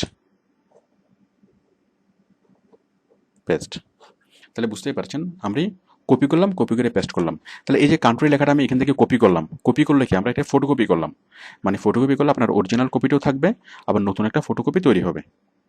আচ্ছা এখন যদি আমি করি, সাপোজ আমি এই স্মল শব্দটা আমি কি করব, এখান থেকে কাট করব, কাট। এখন আমি দেখাবো কাট কাট কীভাবে করতে হবে, মানে এক জায়গা থেকে কেটে আরেক জায়গায় নিয়ে আসবো। আমি একটু আগে করেছিলাম ফটোকপি করে, এখান থেকে ফটোকপি করে এখানে নিয়ে এসেছিলাম। আমি এখন এখান থেকে স্মলটা কেটে নিচে নিয়ে আসবো। স্মলটা সিলেক্ট করলাম, সিলেক্ট করার পর আমি রাইট বাটনে ক্লিক করলাম, ক্লিক করে এই যে কাটে ক্লিক করলাম, এরপর নিচে পেস্ট। দেখুন এই যে কেটে আনলাম, এটা কিন্তু কি, এই যে বাংলাদেশ ইসে এই যে স্মল শব্দটা কিন্তু এখানে আর নাই, স্মল শব্দটা কেটে চলে আসছে। ঠিক তেমনি দেখেন আমি যদি এই যে বাংলাদেশ, আমি যদি এই লেখাগুলোকে কেটে নিয়ে আসি, এই যে কাটে ক্লিক করার সাথে সাথে লেখাগুলো আর থাকবে না, লেখাগুলো আর নাই। আমি এখানে সেটা পেস্ট করলাম, পেস্ট। এই যে বাংলাদেশ উপরে ইস এ স্মল কান্ট্রি এখানে চলে আসলো। আবার আমি যদি পুরো এই লেখাটাকে যদি কি করি, এই সবগুলোকে আমি সিলেক্ট করলাম, আমি সবগুলোকে কি করব, কপি করব, কপি, এরপর নিচে সবগুলোতে পেস্ট, কন্ট্রোল, এই যে পেস্ট, বুঝতে পারছেন। আবার আমি কি করলাম, এই লেখাটা, এই যে এই দুই লাইন আমি এখান থেকে লিখলাম, এখান থেকে আমি এই দুই লাইন সিলেক্ট করলাম, সিলেক্ট করে আমি এখান থেকে কি করলাম, কপি করলাম, কপি করে আমি চাইলে আরেকটা এমএস ওয়ার্ড ডকুমেন্ট অথবা অন্য কোনো জায়গায় গিয়ে আমি কি করতে পারি, সেটাকে পেস্ট করতে পারবো। মানে এই আমি দুই লাইন কপি করলাম, কপি করে আমি কি চাচ্ছি, আমি নোটপ্যাডে আরেকটা ফাইল খুলবো, এই যে নোটপ্যাডে আমি এই লেখাগুলোকে পেস্ট করব। রাইট বাটনে ক্লিক, পেস্ট। বুঝতে পারছেন, লেখাগুলো এখান থেকে নোটপ্যাডে চলে আসলো। তো আমরা যেখান থেকে যে কোনো জায়গা থেকে যে কপি করে আমরা যে কোনো জায়গাতে নিয়ে যেতে পারি। আশা করি আপনি কপি বুঝেছেন এবং কাট বুঝেছেন। আমি যদি মাঝখানের এই দুই লাইন,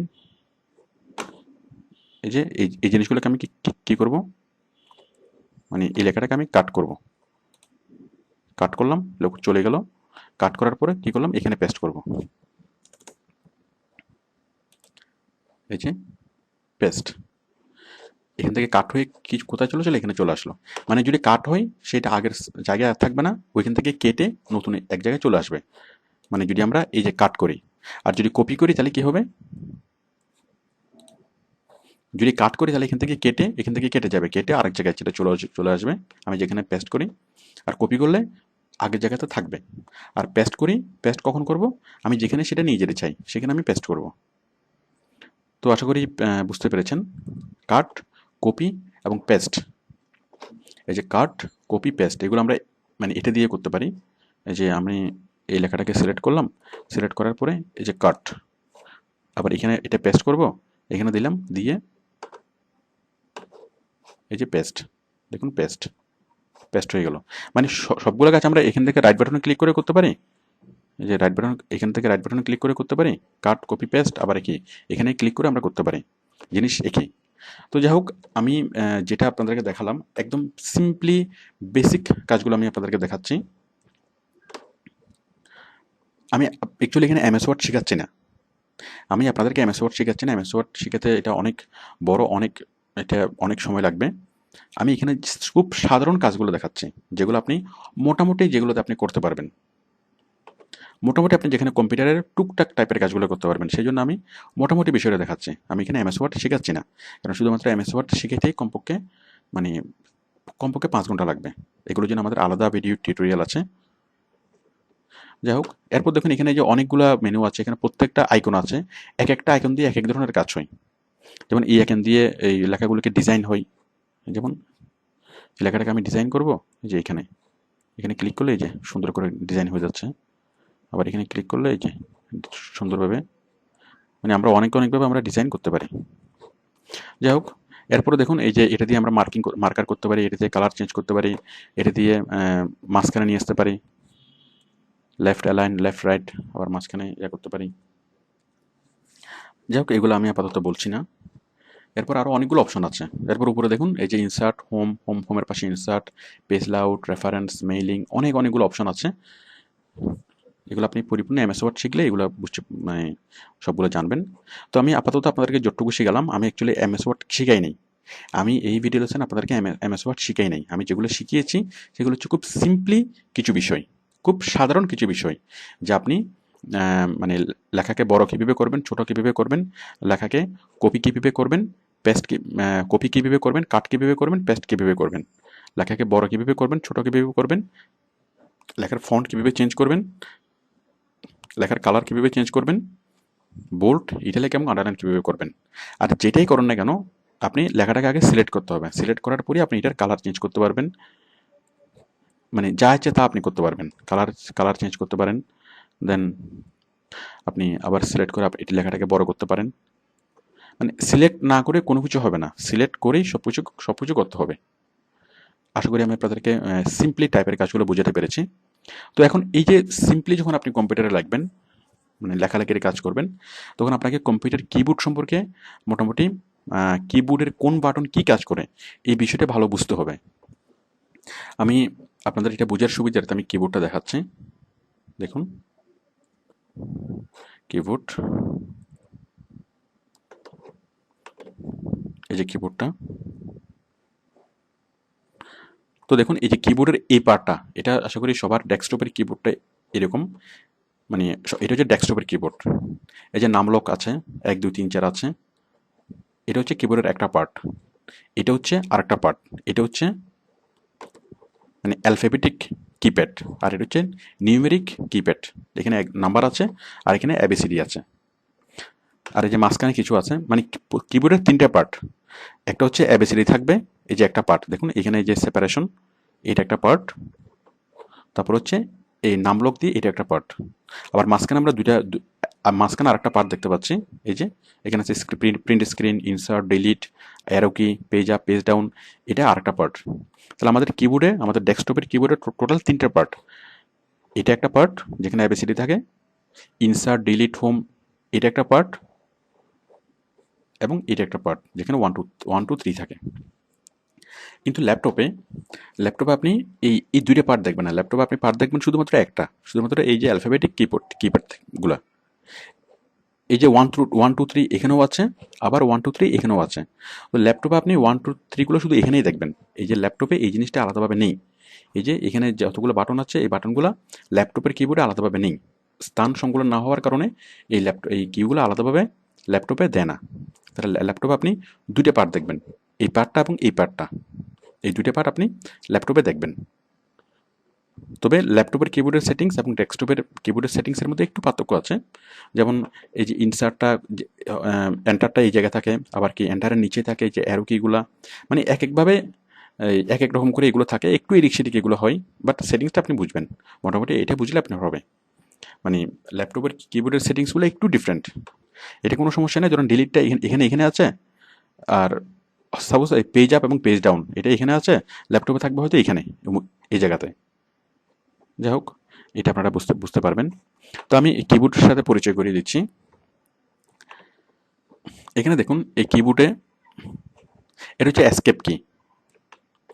আচ্ছা, তার আগে আমি এবিসিডি গুলো দেখাচ্ছি। এই যে A B C D E F G, এই যে এই যে এগুলা এগুলা এই 3 লাইন, এই 3 লাইন হচ্ছে শুধুমাত্র এবিসিডি।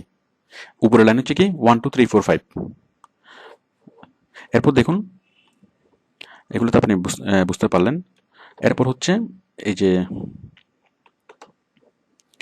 এটা হচ্ছে দেখুন ট্যাব, ট্যাবের এটা হচ্ছে ট্যাবের অনেক কাজ আছে, এগুলোকে বলে ফাংশন কি। এই যে tab, caps lock, shift, control, Windows, alter, এগুলো এক একটা কির এক এক ধরনের কাজ আছে। মানে অনেক জায়গায় এই প্রত্যেকটা কির ভিন্ন ভিন্ন ধরনের কাজ আছে। মানে এগুলোকে বলে ফাংশন কি। এই যে অল্টার, এটা হচ্ছে অল্টার, ALT, অল্টার কি। এটাকে বলে উইন্ডোজ কি, এই যে উইন্ডোজের একটা ছবি দেওয়া, এটাকে বলে উইন্ডোজ কি। এটা হচ্ছে কন্ট্রোল কি, এটা হচ্ছে শিফট কি, এটা হচ্ছে ক্যাপস লক কি, এটা হচ্ছে ট্যাব কি। তো আসলে এই কিগুলার মানে এই কিতে প্রেস করলে এই কাজ হবে, বিষয়টা আসলে সেরকম না। মানে আমরা যত ধরনের সফটওয়্যারে কাজ করবো, প্রত্যেকটা সফটওয়্যারে কিছু কমান্ড প্রয়োগ করতে হয়, এবং এই কিগুলো দিয়ে আমরা কমান্ড প্রয়োগ করব। সাপোজ আমি কোনো একটা কিছু কপি করার জন্য আমি কপিতে ক্লিক করে করতে পারি, অথবা কন্ট্রোল চেপে ধরে দেন সিতে প্রেস করতে পারি, কপি হয়ে যাবে। আবার কন্ট্রোল চেপে ধরে আমি যখন ভিতে ক্লিক করব তখন সেটা পেস্ট হয়ে যাবে। যাই হোক, এগুলো আমি এখন বলছি না। স্পেস বার, মাঝখানে যে লম্বা বারটি দেখছেন এটা হচ্ছে স্পেস বার।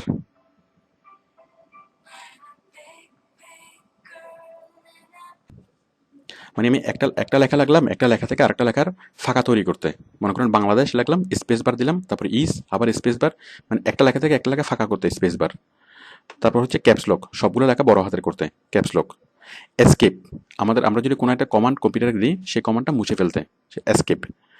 F1 থেকে F12, এগুলোকে বলে ফাংশন কি। এগুলো একসময় ব্যবহার ছিল যখন কম্পিউটারে মাউস ছিল না, অনেক আগে, তখন এই ফাংশন কিগুলোর ব্যবহার ছিল। বাট এখন এগুলো দিয়ে তেমন কোনো কাজ আসে না। আবার কিছু কিছু কাজ হয়, যেমন মনে করেন আপনি কোথাও গিয়ে আটকে গেলেন, আপনি আপনি হেল্প দরকার, আপনি F1 দিলে হেল্প চলে আসবে, মানে হেল্পের আইকন আসবে এবং আপনাকে আপনার যত ধরনের ইনফরমেশন দরকার আপনাকে হেল্প দিবে। মানে কোনো একটা সফটওয়্যার ইউজ করতে গিয়ে যদি আপনি আটকে যান, আপনি F1-এ ক্লিক করলে আপনাকে হেল্প করবে।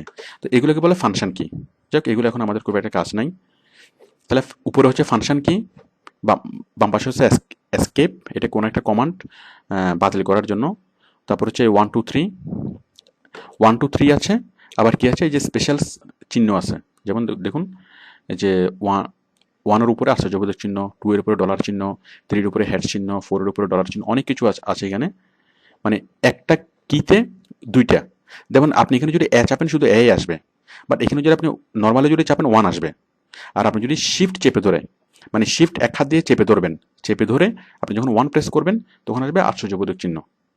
আপনি এখানে যদি নর্মালি যদি 2 চাপেন, 2 আসবে। আবার শিফট এক হাত দিয়ে চেপে ধরে রাখবেন, আর এক হাত দিয়ে আপনি কি চাপবেন, 2 চাপবেন, তাহলে আসবে কি, @ তো এই যে যেসব কিতে একই সাথে দুইটা কি, দুইটা অক্ষর, সেখানে আমরা ওই শিফট কি চেপে ধরে করব। মানে নর্মালি যদি চাপি নিচেরটা দেখা যাবে, যেমন এখানে নর্মালি চাপলে দেখা যাবে 4।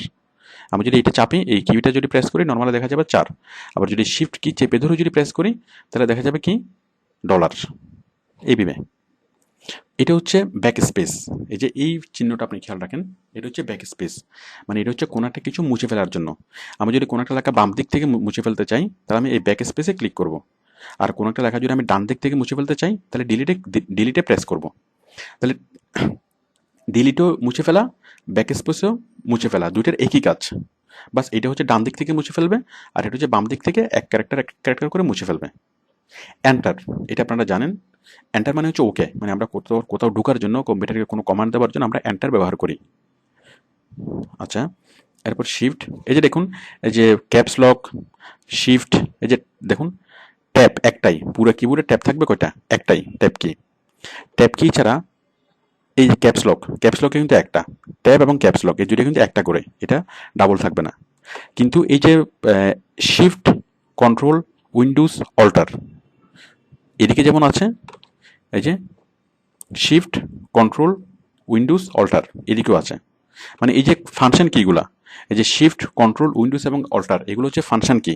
এই ফাংশন কিগুলা দুই পাশে থাকে, এই পাশেও থাকবে, এই পাশেও থাকবে। এটা অ্যাকচুয়ালি ব্যবহার করার সুবিধার্থে, এটা আপনি যখন ব্যবহার করবেন, এটা আপনি কাজ করতে গেলে বুঝবেন। অ্যারো কি, আমরা লেখাকে ডানে বামে উপরে নিচে নেওয়ার জন্য, মানে কোনো একটা অবজেক্টকে উপরে নিচে ডানে বামে নেওয়ার জন্য। ইনসার্ট, ডিলিট করার জন্য। হোম, এন্ড, এগুলো খুব একটা প্রয়োজন হয় না আমাদের। পেজ আপ, পেজ ডাউন, পেজকে উপরে তোলার জন্য, পেজকে নিচে তোলার জন্য, পেজকে একেবারে সবার উপরে নেওয়ার জন্য, পেজকে একেবারে সবার নিচে নেওয়ার জন্য, এগুলো আমাদের এখন প্রয়োজন হয় না। এই বাটনগুলো আমাদের কোনো বাটনের প্রয়োজন হয় না। এরপরে যে প্রিন্ট স্ক্রিন, এটা হচ্ছে আমাদের স্ক্রিনশট নেওয়ার জন্য। আমরা জাস্ট এই বাটনে ক্লিক করে আমরা কি করতে পারি, এই বাটনে প্রেস করে আমরা স্ক্রিনশট নিতে পারি। আমাদের ওই ভিডিও লেসনে আছে স্ক্রিনশট কীভাবে নিতে হবে। Scroll lock, page break. আচ্ছা, এরপর দেখুন এই যে নাম লক। এই যে নাম লকে এই পুরা বাটনটা কাজ করার জন্য, এই কিবোর্ডের এই অংশটা কাজ করার জন্য আপনাকে কি করতে হবে, নাম লকটা প্রেস করতে হবে। নাম লক প্রেস করলে কি হবে, এই কিপ্যাডগুলো অন হবে। নাম লক যদি প্রেস করেন তাহলে এখানে একটা বাতি জ্বলবে, এই যে এখানে এই বাতিটা জ্বলবে, এটা হচ্ছে নাম লকের বাতি। এখানে একবার প্রেস করবেন তখন এই বাতিটা জ্বলবে। এই বাতিটা জ্বলা মানে কি, আপনার এই কিবোর্ডটা আপনার অ্যাক্টিভ। এখন আপনি এই কিবোর্ডে কাজ করতে পারবেন, মানে 1 2 3 এইভাবে আপনি লিখতে পারবেন। এন্টার কিন্তু এখানেও একটা আছে, এই যে এন্টার এখানে একটা আছে, আবার এন্টার এখানেও একটা আছে। এই যে 1 2 3 এখানেও আছে, 1 2 3 এখানেও আছে। এই যে মানে সব কিছু আছে। তো কম্পিউটারে এই যে দেখুন, এটা হচ্ছে ভাগ চিহ্ন, স্ল্যাশ, এটাকে বলা ভাগ অথবা স্ল্যাশ চিহ্ন। এটাকে বলা, এটা হচ্ছে স্টার, এটা হচ্ছে গুণ চিহ্ন। দেখুন, যোগ, বিয়োগ, গুণ, ভাগ। যোগ বিয়োগ আমরা চিনি। তাহলে কম্পিউটার গুণ বলতে বুঝাই কি, স্টার চিহ্নকে কম্পিউটার গুণ হিসেবে কাউন্ট করে, আর এটা হচ্ছে ভাগ চিহ্ন। যাই হোক, আপনি আশা করি বুঝতে পারছেন। তাহলে এই বাটনগুলো যে কোনো বাটনে কাজ করলে এমনিতে হবে, বাট এই বাটনে কাজ করার জন্য আপনাকে কী করতে হবে, নামলকটা অন আছে কিনা আপনাকে দেখতে হবে। নামলকটা একবার প্রেস করলে অন হবে, বাতিটা জ্বলবে, আবার প্রেস করলে বাতিটা অফ হবে। বাতি অফ অবস্থায় এই বাটনে এই কিতে কাজ করা যাবে না। তো যাই হোক, আশা করি আপনি বুঝতে পেরেছেন। এখন আমি সরাসরি একটু কাছ থেকে দেখাই।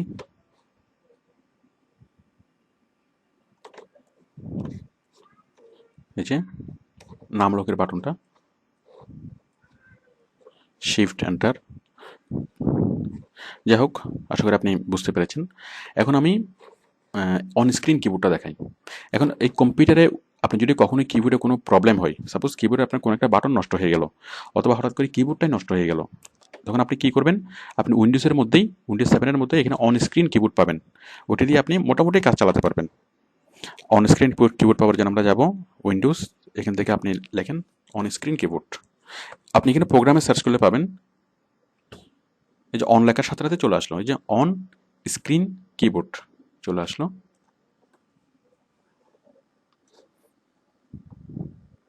এই যে অন স্ক্রিন কিবোর্ড, আপনি জাস্ট এখানে প্রেস করবেন, এখানে ক্লিক করার পর এখানে লিখবেন কি অন স্ক্রিন কিবোর্ড, তাহলে এটা চলে আসবে। এখানে দেখুন, এই যে অন স্ক্রিন কিবোর্ডে এই যে এসকেপ, ট্যাপ, 1 2 3 সবগুলো আছে আমাদের যা দরকার। মানে ল্যাপটপে যেভাবে থাকে, যে কিগুলো যেভাবে মানে সন্নিবেশিত থাকে ল্যাপটপে, ঠিক এখানে একইভাবে আছে। আমি একটু টাইপ করে আপনাদেরকে দেখাচ্ছি। মনে করেন আমি এখানে টাইপ করব, আমি নতুন একটা পেজে যাচ্ছি।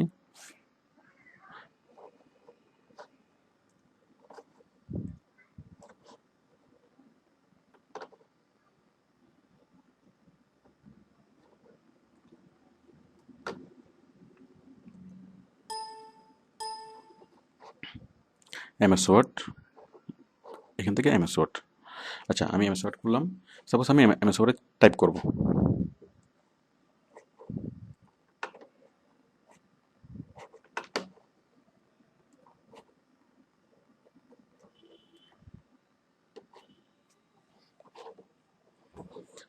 আমি কি করবো, এমএস ওয়ার্ডে এখানে আমি টাইপ করব। তো দেখুন, মানে মজার বিষয়টা, আমি যদি এই যে এ চাপি, এ আসবে, এস চাপলে এস।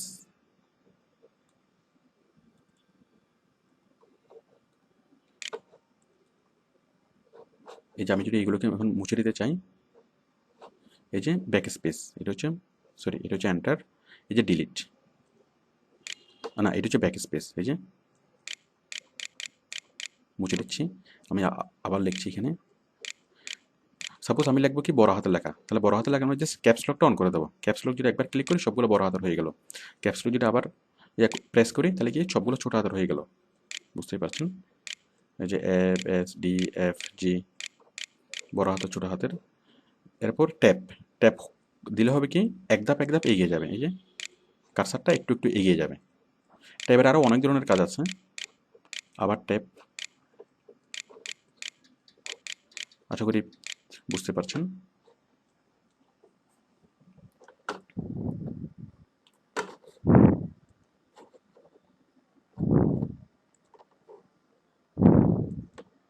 আমি আবার দেখাচ্ছি, এই যে আমি এমএস ওয়ার্ড করলাম। এখন আমি এখানে টাইপ করবো অন স্ক্রিন কিবোর্ড দিয়ে। তাহলে আমি এখান থেকে স্টার্ট থেকে লিখবো কি on screen keyboard, on screen keyboard. এই যে সবগুলো বড় হাতের আছে, আমি ক্যাপস লক আবার ক্লিক করলে সবগুলো ছোট হাতের হয়ে গেল।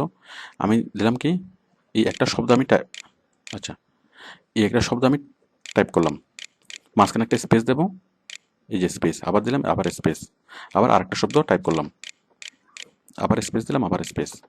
তাহলে বুঝতেই পারছেন।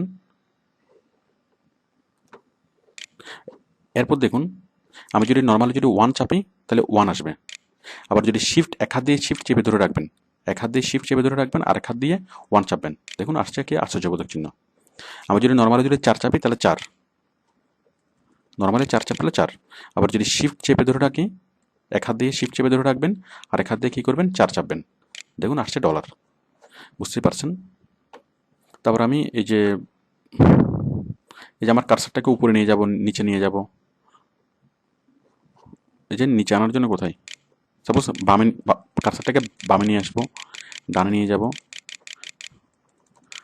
কার্সারটা ডানা যাচ্ছে, বামে যাচ্ছে,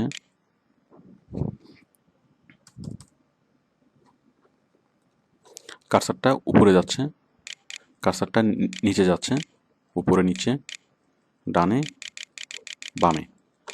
তো আশা করি বুঝতে পারছেন।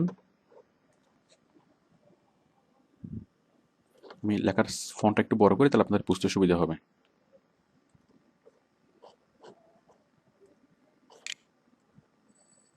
এই যে দেখুন, আমি এ প্রেস করলে এ আসবে, এস প্রেস করলে এস আসবে। আমি যদি এখানে ব্যাক স্পেস দিই, সবগুলো মুছে গেল। এই যে নর্মালি এ প্রেস করলে এ আসবে। আবার যদি শিফট চেপে ধরে যদি আমি এ প্রেস করি, তাহলে বড় হাতের দেখা যাবে। আবার যদি আমি ক্যাপস লক দিয়ে যদি যে কোনোটা টাইপ করি, তাহলেও সবগুলো বড় হাতে দেখা যাবে। এই যে কার্সার,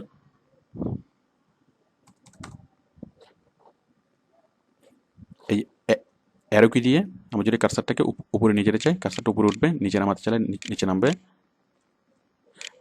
ডানে নিতে চাইলে ডানে আসবে, বামে আসলে বামে আসবে। যাই হোক, আপনি আশা করি বুঝতে পেরেছেন। আপনার ল্যাপটপে আপনি একটা কি দেখবেন, ফাংশন কি। এই ফাংশন কি সেম, যে শিফট কি এর যেরকম কাজ, ফাংশন কিও এরকম কাজ। অনেকগুলা বাটনে লেখা থাকে FN, মানে ফাংশন। ফাংশন মানে আরেকটা ভিন্ন কালারে লেখা থাকে। তার মানে ওই ফাংশন কির যে কালার, ওই কালারের যেসব বাটন আছে, ওই বাটনগুলোতে যা লেখা আছে, ওইখানে কি আপনি মানে ফাংশন কির কাজগুলো পাবেন।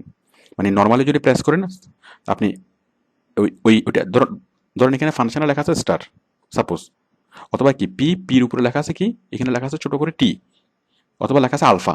তাহলে নর্মালি চাপলে আসবে পি, আবার ফাংশন কি চেপে ধরে যদি আপনি চাপেন তাহলে আসবে আলফা। আপনার ল্যাপটপে যদি ফাংশন কি থাকে, আপনি ওইটাকে চেপে ধরলে আপনি ওই ফাংশন কির ইয়েগুলো পাবেন। যাই হোক, আপনি কোনো কিছু শুনুন নাই, আপনার ল্যাপটপে অথবা আপনার কিবোর্ডে যদি ফাংশন কিটা না থাকে, আপনি আমার এইসব কোনো কথা শুনেন নাই। আপনার ফাংশনকে নিয়ে চিন্তা করতে হবে না। তো আশা করি আপনি বিষয়টা বুঝতে পেরেছেন যে কিবোর্ডের কোথায় কী আছে, আপনি আশা করি জেনেছেন। আবার মনে করেন আপনার কাজ করতে করতে কোথাও প্রবলেম হয়ে গেল, আপনি কোথাও কোনো কিছু বুঝতে পারছেন না, তাহলে আপনি কোথায় প্রেস করবেন, সরাসরি F1-এ। আমি F1-এ প্রেস করে দেখাচ্ছি। এই যে F1, F1-এ প্রেস করলাম, এই যে হেল্প চলে আসলো। এই যে মানে আপনি কোন ধরনের হেল্প চান, জাস্ট F1 আমি একটা প্রেস করেছিলাম, এই যে আমি আবার করছি, F1-এ প্রেস করলাম। এই যে অটোমেটিক্যালি আপনাকে কী কী ধরনের হেল্প দরকার সেটা আপনার কাছে চলে আসলো। আবার আপনি চাচ্ছেন কি, আচ্ছা হেল্প। যাই হোক, আপনি আশা করি বুঝতে পেরেছেন। এখানে আরও অনেক ধরনের মজার মজার কাজ করা যায়। মনে করেন আপনি একটা লেখা এখানে লিখলেন,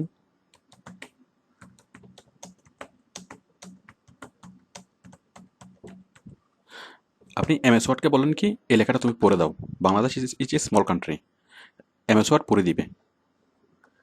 দিলাম, সিলেক্ট করলাম, সিলেক্ট করে জাস্ট দেখুন এখানে মাউসটা রাখবেন, এই যে এখানে বলছে না Microsoft translator, Bangladesh is a small country. দেখুন সে কিন্তু পড়ে ফেললো। এই যে জাস্ট এখানে করবেন, এটা সিলেক্ট করবেন, সিলেক্ট করে মাউস পয়েন্টার এখানে নিয়ে আসবেন, জাস্ট এখানে আপনি যত বড় বড় ফাইল দেন সবগুলো সে পড়ে ফেলবে। আপনি অনেক বড় একটা মনে করেন কি মাইক্রোসফট ওয়ার্ডের ফাইল দেন, সেইটা খুব সহজে পড়ে ফেলবে। মানে পুরা, ধরুন আপনি এখানে 100 পেজের একটা ফাইল রাখলেন, আপনি শুয়ে থাকলেন, সে আপনাকে পড়ে পড়ে শোনাবে। বিষয়টা আসলে খুব মজার। এছাড়া আরও অনেক অনেক কাজ করা যায়। এই যে দেখুন, এই যে হোম, ইনসার্ট, পেজ লাউড, এখানে অনেক অনেক ধরনভাবে কাজ করা হয়। আবার এই যে এখানে আছে ইমেল সেন্ড করা, এই যে ড্র টেবল। যাই হোক, এগুলো আপনারা MS ওয়ার্ডে গেলে পাবেন। আমি এখানে আপনাদেরকে MS ওয়ার্ড শেখাচ্ছি না, আমি জাস্ট বেসিক বিষয়গুলো দেখাচ্ছি। তাহলে আপনি কী করলেন, আপনি এখানে একটা ফাইল তৈরি করলেন MS ওয়ার্ডে, আপনি ইচ্ছা মতো টাইপ করলেন, টাইপ করে একটা ফাইল তৈরি করলেন, এটাকে বলে একটা ফাইল। এখন আপনি MS ওয়ার্ডের এই ফাইলটাকে কী করবেন, কম্পিউটারে সেভ করবেন। সেভ করবেন কীভাবে, আপনি যাবেন কোথায়, এই যে সেভে, দেখুন একদম উপরেই আছে কি সেভের বাটনটা, সেভ। এই সেভে ক্লিক করবেন। ক্লিক করার পরে আপনাকে ওই লোকেশনটা দেখাবে যে আপনি কোথায় এটা সেভ করবেন। আপনি ফাইলের একটা নাম নাম দিন। আমি একটা নাম দিলাম, আমি দিলাম আমার ফাইল। আমি একটা নাম দিলাম যে আমার ফাইল। এখন এই আমার ফাইলটাকে আমি কোথায় সেভ করব? অথবা আমি ফাইলের নাম দিলাম বাংলাদেশ। এখন এই ফাইলটাকে কোথায় সেভ করব? এটাকে আমি ডেস্কটপে সেভ করব, নাকি ডাউনলোডে সেভ করব, নাকি সি ড্রাইভে সেভ করব, নাকি ডি ড্রাইভে সেভ করব? আমি যেখানে ইচ্ছে সেখানে আমি সেভ করতে পারবো। সাপোজ আমি এই ফাইলটাকে সেভ করব কোথায়? জি ড্রাইভে, জিতে, জিতে সেভ করব, জি। এরপরে জিতে সেভ করার পরে দেখুন, এই যে আমি এটা মানে বাংলাদেশ লিখলাম, ফাইলের নাম লিখলাম, জিতে ক্লিক করলাম, মানে লোকেশনটা দেখাই দিলাম যে কম্পিউটারের কোথায় গিয়ে সেটা সেভ হয়ে থাকবে। জি, আপনারা মনে রাখুন, জি লিখলাম, লিখে আমি সেভ করে দিলাম, সেভ হয়ে গেল। এরপর কি হলো, এটা চলে গেল। এরপর আমার কম্পিউটারের ফাইলটা কিন্তু সেভ হয়ে আছে জিতে। মাই কম্পিউটারে ঢুকি, আমি জিতে ঢুকলাম, দেখুন এই যে বাংলাদেশ। এখন এই ফাইলটা খোলার জন্য আপনি সরাসরি এখানে ক্লিক করে আপনি খুলতে পারেন। এমএস ওয়ার্ড খুলে গেল, এখান থেকে খুলতে পারেন। তাহলে আমরা কম্পিউটারে কোনো একটা ফাইল মানে সেভ করতে পারবো, আবার কম্পিউটার থেকে সেটা খুলতে পারবো। কম্পিউটার থেকে খোলার জন্য জাস্ট ডাবল ক্লিক করলেই হবে। মানে আপনি মাইক্রোসফটের ওয়ার্ডে একটা ফাইল তৈরি করবেন, অথবা যে কোনো প্রোগ্রাম, এটা যে কোনো প্রোগ্রামের জন্য সেম সেম সিস্টেম। আপনি তৈরি করবেন যে কোনো একটা ফাইল, তৈরি করার পর কী করবেন, আপনি ক্লিক করবেন সেভে। সেভে ক্লিক করার পর আপনি লোকেশনটা দেখিয়ে দিবেন যে আমি সেভ করব কোন ড্রাইভে। আমি সেভ করব সাপোজ ইতে। এটার নাম কী হবে, আমি একটা নাম দিলাম, ধরুন হিবিজিবি নাম দিলাম, নাম দিয়ে সেভ। তাহলে আমার ইতে সেটা সেভ হয়ে গেল। আমি কম্পিউটারে কোনো একটা যে কোনো একটা সফটওয়্যারে আপনি যখন কাজ করবেন, ওই সফটওয়্যারে কাজ করার পরে সেই সফটওয়্যার থেকে আপনি কোথায় যাবেন, সে প্রত্যেকটা সফটওয়্যারে এরকম অপশন মানে সেভ করার অপশনটা থাকবে। আপনি সেই সফটওয়্যার থেকে সেভ করবেন, সেভ করার পরে সেটা কম্পিউটারে সেভ হয়ে যাবে। সেভ হয়ে যাওয়ার পরে আপনি ক্লোজ করে দিলেন। ক্লোজ করার পরে আমরা সেভ করেছিলাম কোথায়, ইতে। দেখুন আমি মাই কম্পিউটার আবার যাচ্ছি, ইতে যাচ্ছি। ইতে দেখুন সেই হিবিজিবির ডকুমেন্ট ফাইলটা আমি দেখবো, এই যে হিবিজিবি। দেখুন এই ফাইলটা ওপেন করার জন্য কী করব, আমি এখানে ডাবল ক্লিক করব, তাহলে হিবিজিবি ফাইলটা খুলে যাবে। তো কম্পিউটারে কোনো প্রোগ্রামে কোনো ফাইল তৈরি করার পর সেটাকে সেভ করা। আপনি ফাইল তৈরি করবেন, যে কোনো কিছু লিখবেন, লেখার পর সেভে ক্লিক করবেন। সেভে ক্লিক করার পরে সেই লোকেশনটা দেখিয়ে দিবেন যে লোকেশনটা কোথায়,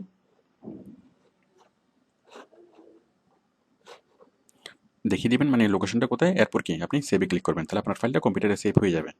এভাবে আপনি যে সফটওয়্যারে কাজ করেন না কেন। আমি এখন বাকি সফটওয়্যারগুলো নিয়ে খুব সংক্ষেপে বলছি। এই যে দেখুন, এই যে অল প্রোগ্রামে গেলাম, অল প্রোগ্রামে গেলাম, এখান থেকে অফিস,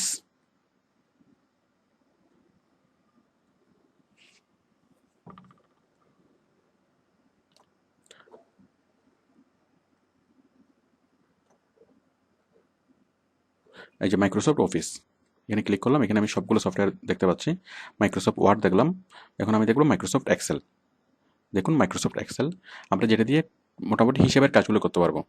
যেমন এই যে বিভিন্ন কোম্পানিতে স্যালারি শিট তৈরি করা, তারপরে বিভিন্ন ব্যালেন্স শিট তৈরি করা, মানে আমরা অ্যাকাউন্টিংয়ের যত ধরনের কাজ, কারণ অ্যাকাউন্টিংয়ের কাজগুলো করতে গেলে এরকম কী প্রয়োজন হয়, আমাদেরকে স্কেল দিয়ে আঁকতে হয়, রো করতে হয়, কলাম করতে হয়, এবং এখানে আমরা যে কোনো ধরনের শিট তৈরি করতে পারি। আপনি ব্যালেন্স শিট তৈরি করেন, ইনকাম ফ্লো স্টেটমেন্ট তৈরি করেন, যত ধরনের স্টেটমেন্ট তৈরি করেন এইরকম রো এবং কলাম লাগে। তো অ্যাকাউন্টিংয়ের প্রত্যেকটা শিটটাই এরকম রো এবং কলাম দিয়ে ভাগ করা। এবং এই যে এগুলোকে বলো কি, কলাম। যেমন এটা হচ্ছে এ কলাম, এটা হচ্ছে বি কলাম, এটা হচ্ছে সি কলাম, এটা হচ্ছে ডি কলাম। এভাবে টোটাল কলাম আছে কয়টা একটা শিটে, এভাবে টোটাল কলাম আছে দেখুন প্রায় 256টা। এই যে আপনি যদি এখানে যদি ক্লিক করতে রাখেন, এখানে যদি এই যে এখানে যদি আপনি চেপে ধরেন মাউস পয়েন্টার, আপনার টোটাল কলাম দেখবেন এরকম 256টা। এরপর এগুলোকে বলো রো। এই যে এটা হচ্ছে 1 নম্বর রো, এটা হচ্ছে 2 নাম্বার রো, এটা হচ্ছে 3 নাম্বার রো, এটা হচ্ছে 4 নাম্বার রো। এভাবে অনেকগুলা রো আছে, প্রায় 50,000-এর উপরে এখানে রো আছে। তাহলে এক একটা শিটে, এটাকে বলে এক একটা শিট, মানে এই শিটটাকে যদি বিছিয়ে দেওয়া হয়, এত বড় কম্পিউটারের যে এক্সেল শিট, মানে এক্সেল শিটটা এত বড়, মানে রুল করা কাগজ মনে করেন, এই কাগজটা এত বড়, এটাকে যদি আপনি বিছিয়ে দেন, এটা একটা স্টেডিয়ামের সমান হবে, পুরোপুরি একটা স্টেডিয়ামের সমান হবে। এখন দেখুন এরকম কাগজ কয়টা আছে এখানে, শিট 1, শিট 2, শিট 3, তার মানে বিশাল বিশাল কাগজ এখানে আছে। আপনি চাইলে আরও নতুন শিট এখান থেকে তৈরি করতে পারেন। এগুলোকে বলে কি ওয়ার্কশিট। এটা হচ্ছে ওয়ার্কশিট 1, ওয়ার্কশিট 2, ওয়ার্কশিট 3। এগুলোকে বলে কলাম, এটা এ কলাম, এটা বি কলাম, এটা সি কলাম। এগুলো রো, 1 নম্বর রো, 3 নম্বর রো, 4 নম্বর রো। এবং যে কোনো জায়গায় যদি আপনি ক্লিক করেন, এটাকে বলে সেল, CELL, সেল। এবং প্রত্যেকটা সেলের একটা নাম থাকে। এই সেলের নাম কি? এদিকে F, এদিকে 6, এটা হচ্ছে F6। এই সেলের নাম কি? A1, এই সেলের নাম হচ্ছে A1। এই সেলের নাম কি? এদিকে B, এদিকে 5, B5। তাহলে প্রত্যেকটা সেলের এক একটা নাম থাকে।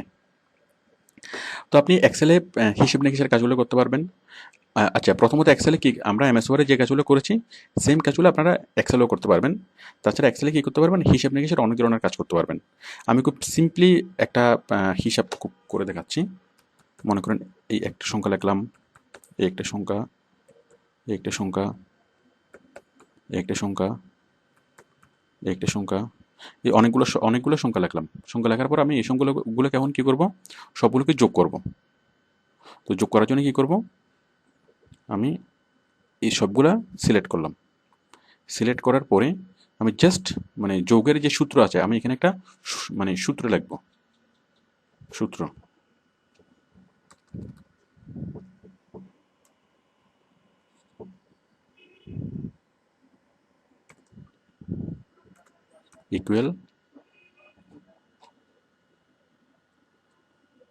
ইকুয়াল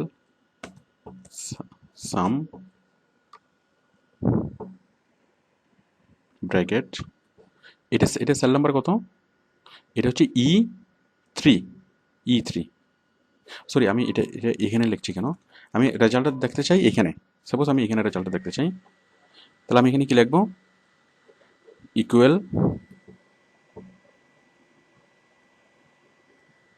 সাম ব্র্যাকেট, এটা কত, E3।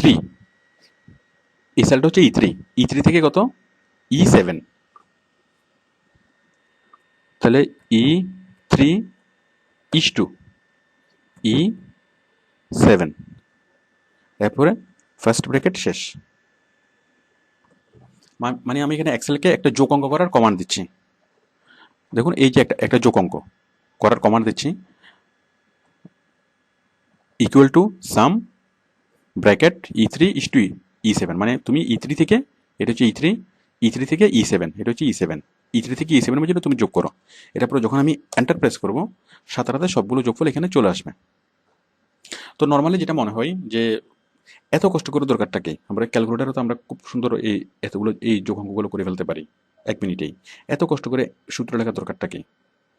মজার বিষয়টা দেখুন, এই যে সূত্র আপনি লিখলেন, একটার জন্য যে সূত্র লাগলেন, এখন আপনি যদি ডান পাশে যদি অনেকগুলা এরকম ফিগার থাকে, সাপোজ আমি দেখাচ্ছি, মনে করেন এখানে আছে অনেকগুলো ফিগার, এখানে আছে, এখানে আছে,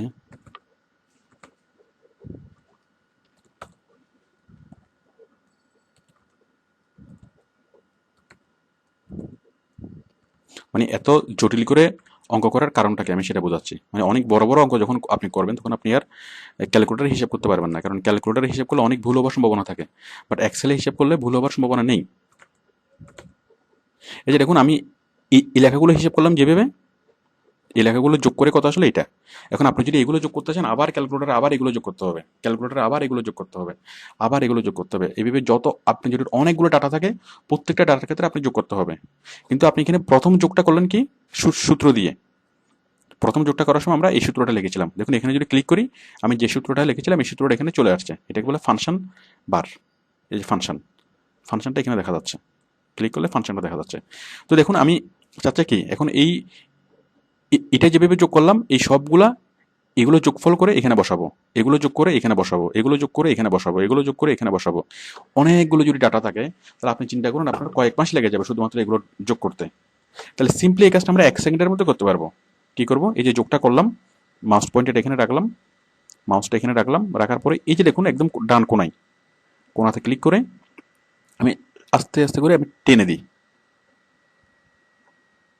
দেখুন তাহলে এগুলো যোগ করে কত আসলে এত, এগুলো যোগ করে কত আসলে এত, এগুলো যোগ করে আসলে এত, এগুলো যোগ করে আসলে এত, এগুলো যোগ করে আসলে এত। আমি যদি এটাকে যদি আরো অনেক লম্বা থাকে তাহলে আমি এক টান দিলেই সবগুলো হয়ে যাবে। তাহলে দেখুন কত সহজ, খুব সহজে এখানে অঙ্কগুলো করা যায়। তো এভাবে আমরা এখানে অনেক বড় বড় আমি তো এখানে 1 2 3 মানে ইয়া করে দেখালাম। মনে করেন আবুলে বেতন পাই কত, এত টাকা। রহিমে বেতন পাই কত, এত টাকা। করিমে বেতন পাই এত টাকা।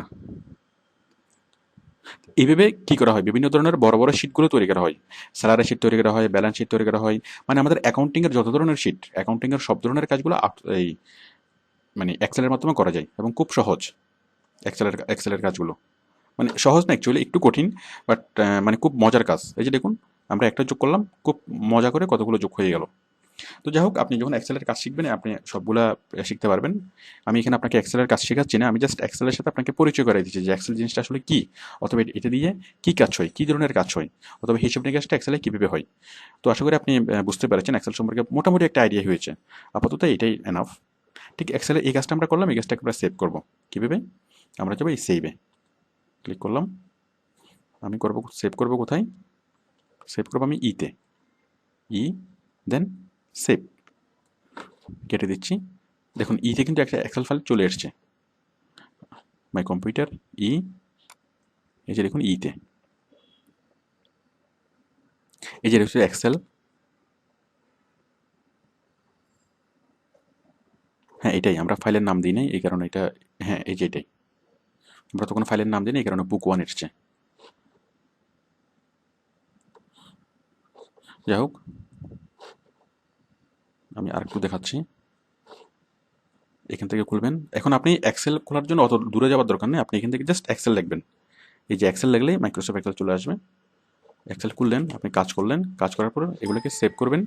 কীভাবে সেভ করবেন, এখানে সেভ কর, এখানে সেভে ক্লিক করলেন, এখানে নাম দিলেন কি মাই অ্যাকাউন্ট, ক্লিক করলেন, ক্লিক করে এখানে আপনি কোথায় রাখবেন, আপনি রাখবেন এফ, তাহলে এফ এ মাই অ্যাকাউন্ট নামে একটা এক্সেলের ফাইল তৈরি হয়ে যাবে। F my account, save, save হয়ে গেল।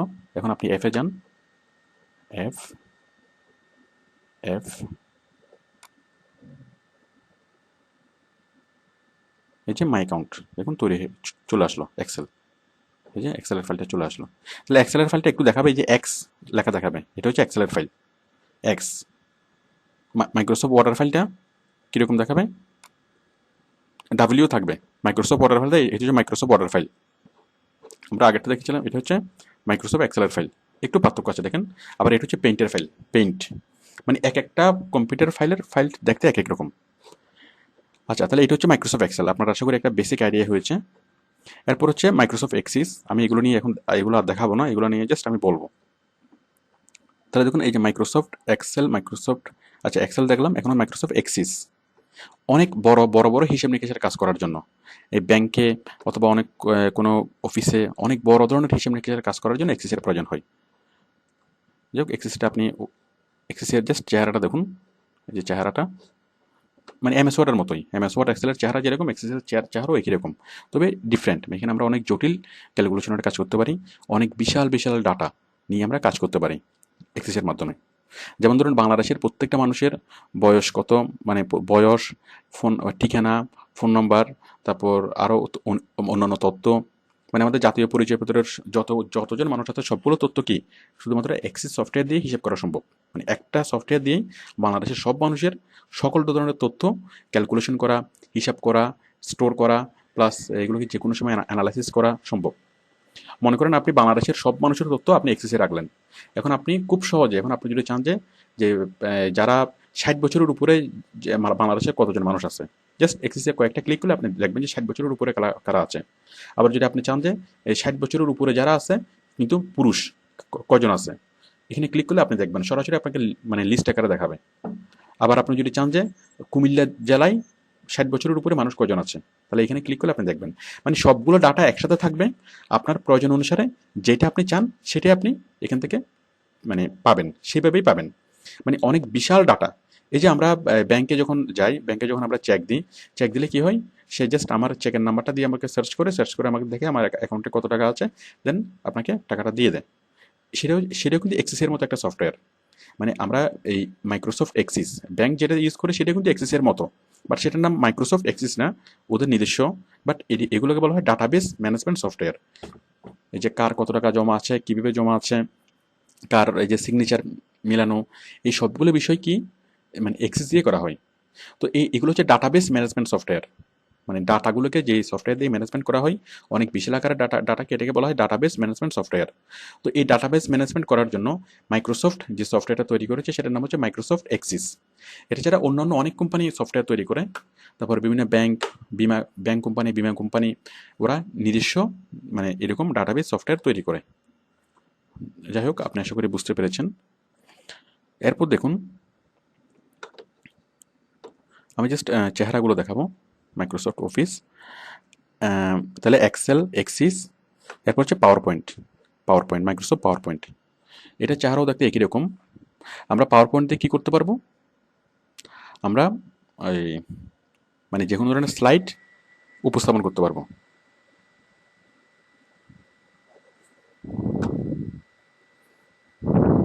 সাপোজ এই যে এই স্লাইডটা আপনি কী করবেন, মানে দেখবেন এই যে এইভাবে অনেকগুলো স্লাইড আপনি তৈরি করতে পারেন। মানে অনেকগুলো স্লাইড আপনি তৈরি করলেন, এই যে স্লাইড, মানে এই জিনিসগুলো আপনি কী করতে পারবেন, তৈরি করতে পারবেন। মানে মাইক্রোসফট ওয়ার্ডে তৈরি করেন অথবা যেভাবে তৈরি করেন না কেন, এই স্লাইডগুলো তৈরি করে এখানে আপনি নিয়ে আসবেন। নিয়ে আসার পরে এগুলোকে আপনি প্লে করবেন। আমি জাস্ট একটু করে দেখাচ্ছি।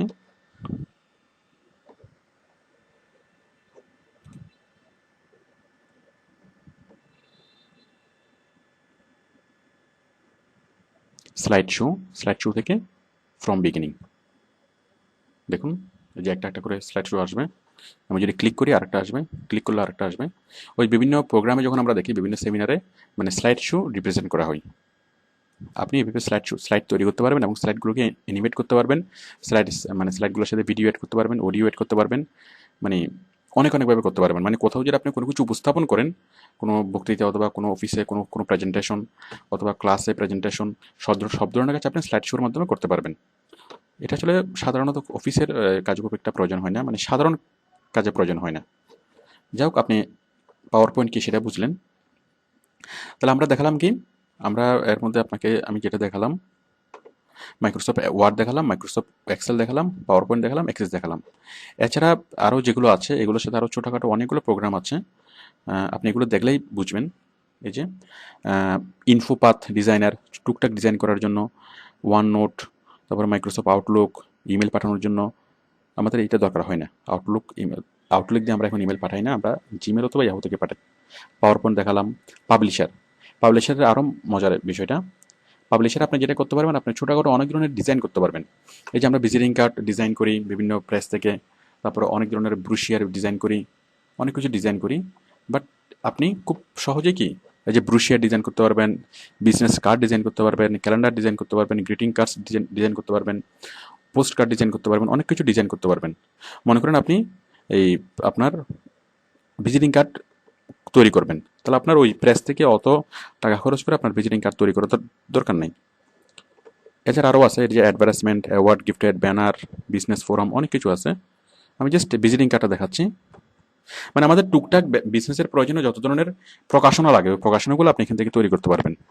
আমি চাচ্ছি এই ভিজিটিং কার্ডে ক্লিক করলে এখানে ভিজিটিং কার্ডের অনেকগুলো ডেমো আপনাকে দেখাবে। ওখান থেকে জাস্ট একটা ডেমো সিলেক্ট করে আপনি লেখাগুলো লিখে খুব সহজে আপনি প্রিন্ট করতে পারবেন। এই যে ভিজিটিং কার্ড এইভাবে তৈরি করা যায়, এইভাবে এই যে অনেকভাবে ভিজিটিং কার্ড আপনি তৈরি করতে পারবেন। অনেকগুলো ডেমো আছে,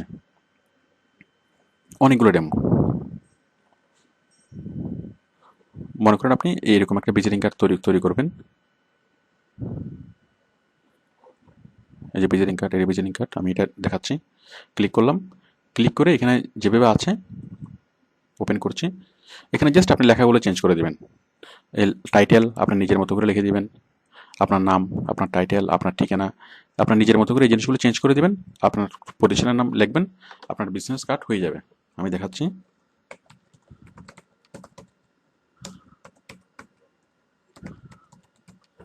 এই যে আমার প্রতিষ্ঠান লাগলাম, আমার প্রতিষ্ঠানের লোগোটা এখানে আমি চেঞ্জ করতে পারবো। যাই হোক, লোগোটা আপনি বুঝতে পারছেন। টাইটেল,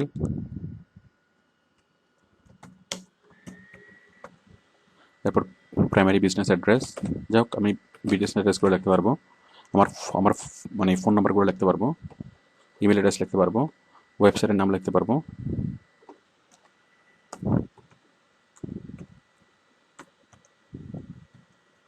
যাই হোক, আপনি আশা করি বুঝতে পারছেন। এগুলো লেখার পর আমি কি আমার বিজনেস কার্ডটা খুব সহজে আমি তৈরি করে ফেলতে পারবো। অনেকগুলো ডেমো আছে, অনেকগুলো ডেমো থেকে আমি এই জিনিসগুলো তৈরি করতে পারবো। তাহলে এখান থেকে তৈরি করলে আপনি খুব স্মার্ট মানে মাইক্রোসফট পাবলিশার থেকে আপনি অনেক স্মার্টলি এই কাজগুলো করতে পারবেন। এই যে ছোট ছোট কার্ড ডিজাইন করা, ব্যানার ডিজাইন করা, ফ্লায়ার্স ডিজাইন করা, অনেক অনেক ডিজাইন, অনেক চমৎকার চমৎকার ডিজাইন আপনি এখানে পাবেন। যাই হোক, আশা করি আপনি বুঝতে পেরেছেন। এই যে brochure, business card, calendar, greeting cards, labels. যাই হোক, এরপর দেখুন অল প্রোগ্রাম, মাইক্রোসফট অফিস। এই যে আরও অনেক কিছু আছে, এই যে পাওয়ার পয়েন্ট আছে, যা পাবলিশার তো দেখালাম। এরপর শেয়ার ওয়ার্ক স্পেস, এটা সম্পর্কে আমি আর বলছি না। দেখ, আপনারা এখানে ক্লিক করলে আপনি বুঝতে পারবেন যে আমাদের টুকটাক অফিসে কাজ করার জন্য যত ধরনের সফটওয়্যার প্রয়োজন হয় সবগুলো সফটওয়্যার আপনি কোথায় পাবেন? Microsoft office. আর মাইক্রোসফট অফিসে আমরা যতগুলো প্রোগ্রাম দেখলাম, Word, Excel, PowerPoint, Access, এই সবগুলো সফটওয়্যার আপনি একসাথে পাবেন। এগুলো বান্ডেল আকারে পাবেন। কোথায় পাবেন? আপনি কম্পিউটার সফটওয়্যারের দোকানে পাবেন। মাত্র 40 টাকা দিয়ে আপনি এরকম একটা সিডি কালেকশন করতে পারবেন। মাইক্রোসফট অফিস মানে 40 টাকা দিয়ে আপনি যে সিডিটা কিনবেন সেখানে আপনার Microsoft Office, Excel, PowerPoint, Access এই সবগুলো থাকবে। সবগুলো আপনি জাস্ট কম্পিউটারে সিডিটাই মানে লোড করবেন, লোড করে সিডিটা আপনি ইনস্টল করবেন, ব্যাস কাজ শেষ। আপনি সিডিতে এগুলো ইউজ করতে পারবেন। তবে আপনি যখন যখন নেবেন তখন আপনি লেটেস্ট অফিসটাই নেবেন, 2010 মানে মাইক্রোসফট অফিস 2010, এটা আপনি নিশ্চিত হয়ে নেবেন। ওকে, আশা করি কম্পিউটারের যে বেসিক যে কাজগুলো এগুলো সম্পর্কে আমি মোটামুটি ধারণা দিতে পেরেছি।